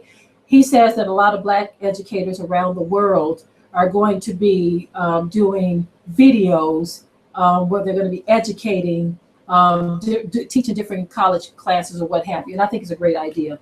But of course, I declined to sell the name, because I have quite a bit of videos, quite a few videos, and what he was offering. I'm a business person, y'all. What he was offering wasn't enough. Okay, so I'm gonna just keep it real right there. And so, but the whole idea of us coming together to form an alliance in business and teaching and ministry, that appeals to me on a large scale. And I hope that our people can get this idea, especially since we're in tax season. This is the time to cultivate a business. A young lady from California, she's probably watching this or she's going to see this. She contacted me. She's young too. She talks to my daughters sometimes. And she said, Sister Deborah, I want one of those ideas, one of those planters. I promise you I'll do well with it. And I love her ambition. I love her drive. And they already do something that I'm very impressed with. They gave us a gift at the event. And even the gift boxes that they made, I was blown away. But I love the gift. We still have those gift boxes, by the way. For me, that's a novelty item that is definitely sellable. Yeah. Definitely sellable. They were absolutely beautiful. I was looking to see if we had one around, but they're sitting out there on the piano. Your 2 gift boxes that you and your mom gave us are sitting out there on the piano, because I love those gift boxes. So when you have people who want to work and want to work with you, and they have that much ambition, that's the kind of person I would love to work with. You see, I would love to work with a person like that. But we have so many ideas. Many of you have ideas, and I think we can do this if we really put our hearts to it. I hope that we don't walk away from this idea and say, okay, it was exciting, but I have other things to do, because there's going to come a point in time where we won't have any other options. We won't have jobs that we can go to. We won't have government programs that can assist us. Let me tell you something. Me and my wife have seen this thing so many times, and I always saying is that sometimes we get comfortable with our lives, and we get comfortable just running to this, working for this company here, working for that company, and we think that things are going to continue to be the same, and they're not. They are not going to continue to be the same. There's going to be some rough times coming ahead. So this is the time right now while we can to pull together, get some type of business going, some type of marketing, networking, or whatever it is we're going to do. This is the time to do it right now. Yes. When the stuff hit the fan, you know the statement. When it hits the fan, that ain't the time to be trying, okay, let's get together now. Let's get together. It's too late for that. Ship's going to be done sailed already, you know? Yeah. And me and my wife, we have always been the type of people that we never wait for folks to come together and do things. When we call meetings and we try to meet with people, try to do things, if the people ain't on the bandwagon, let me tell you, they're going to come back and look, that ship going to be gone. Yep, We're going to be sailed. We already sailed. That's just now, as far as the website thing, we have that part covered. We like to use professional platforms that have already been designed, right?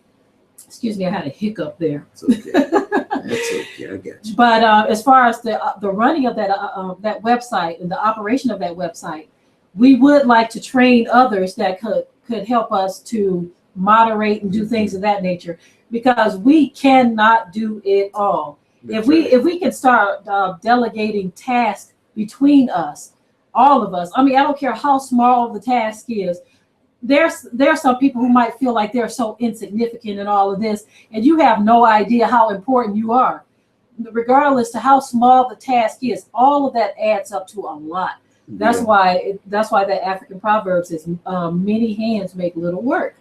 If we can all work together, I guarantee you this can work. This can work. And that includes prayer. We're going to have to fight off the enemy. We're going to have to speak against the enemy, because the enemy don't want to see anything like this. And I'm not just talking about enemies without. I'm talking about enemies within. There are some of our own people that are going to look at this video in the archives. They're not going to like this idea because for whatever reason. Yeah. And they will be against it. And so basically, we like to say all the time, no weapon that is formed against us shall prosper, and every tongue that rises against us in judgment, y'all shall condemn. Because we love our people. And many of you love our people as well. And we want to work together. We already know that it might not be a lot of us doing this. We already got that in our heads. But it can be enough of us to make this work, at least for those of us who are going to do this. It can be enough of us, because even a few sisters offered to proofread some of our documents and some of our things for us. They have no idea how important that was to me to hear that. Something that simple is big to me. Yeah. Every little bit helps. Yeah. All of the help that we can offer together. We're going to put together a website, okay?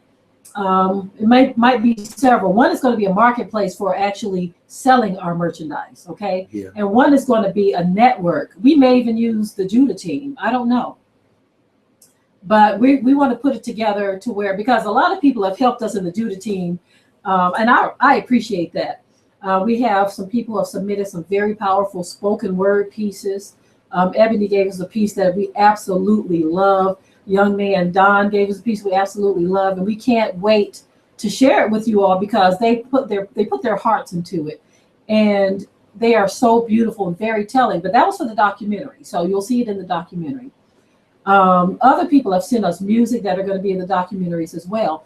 But the Judah team can be just that, the Judah team, where it don't just have to be research for documentaries. It can actually be us working together. You see, working together for a common goal, and that's to be a blessing to our people. You see, to form businesses and alliances, and to help market businesses that are already established. You see, for instance, there's we know, like we said, a few brothers who have cars that they sell.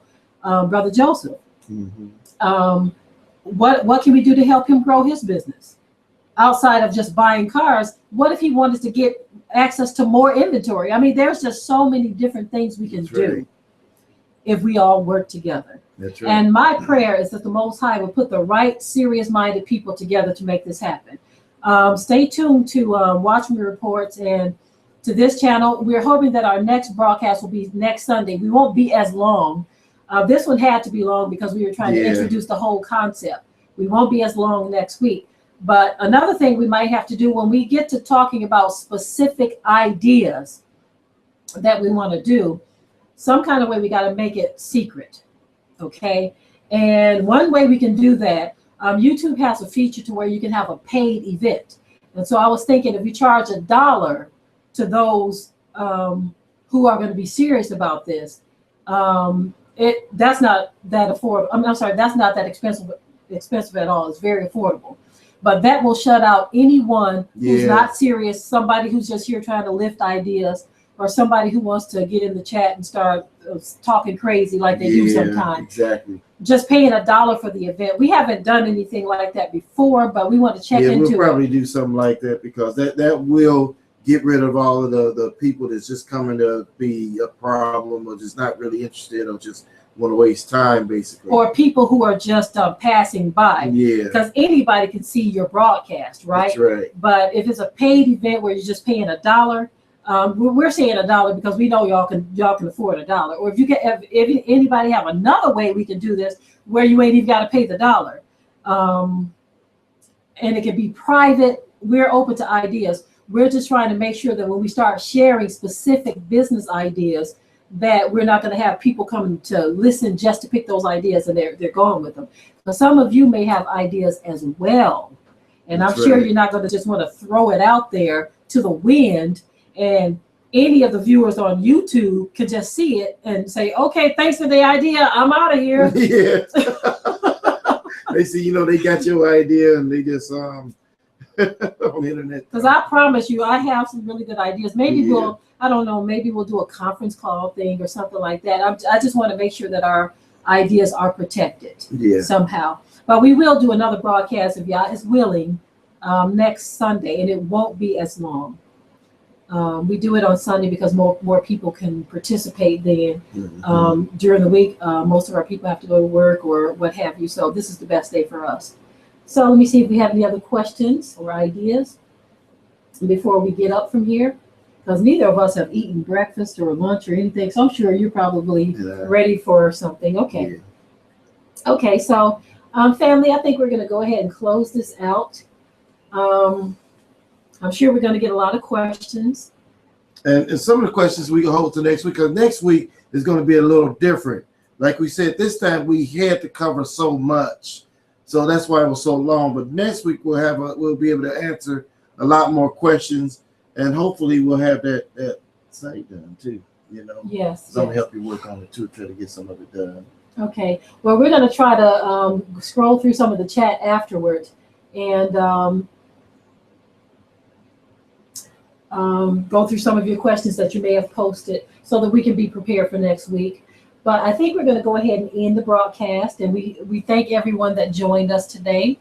We look forward to working with some of you, even those of you. Some people said they had to work today and couldn't see the broadcast live. So even those of you who are going to see this in the archives, I think I'm going to make a post or something on Watch Me Reports for now, so that you all can respond perhaps to that post, or maybe on Facebook. I don't know. We'll see. Some kind of way you're going to find out where the site is going to be. We're going to let you know where the new site is going to be, so that we can stay in touch and be able to converse there. Because we want to make sure that all of our ideas are protected and that everyone who wants to work with us on cultivating small ideas, that you have that opportunity.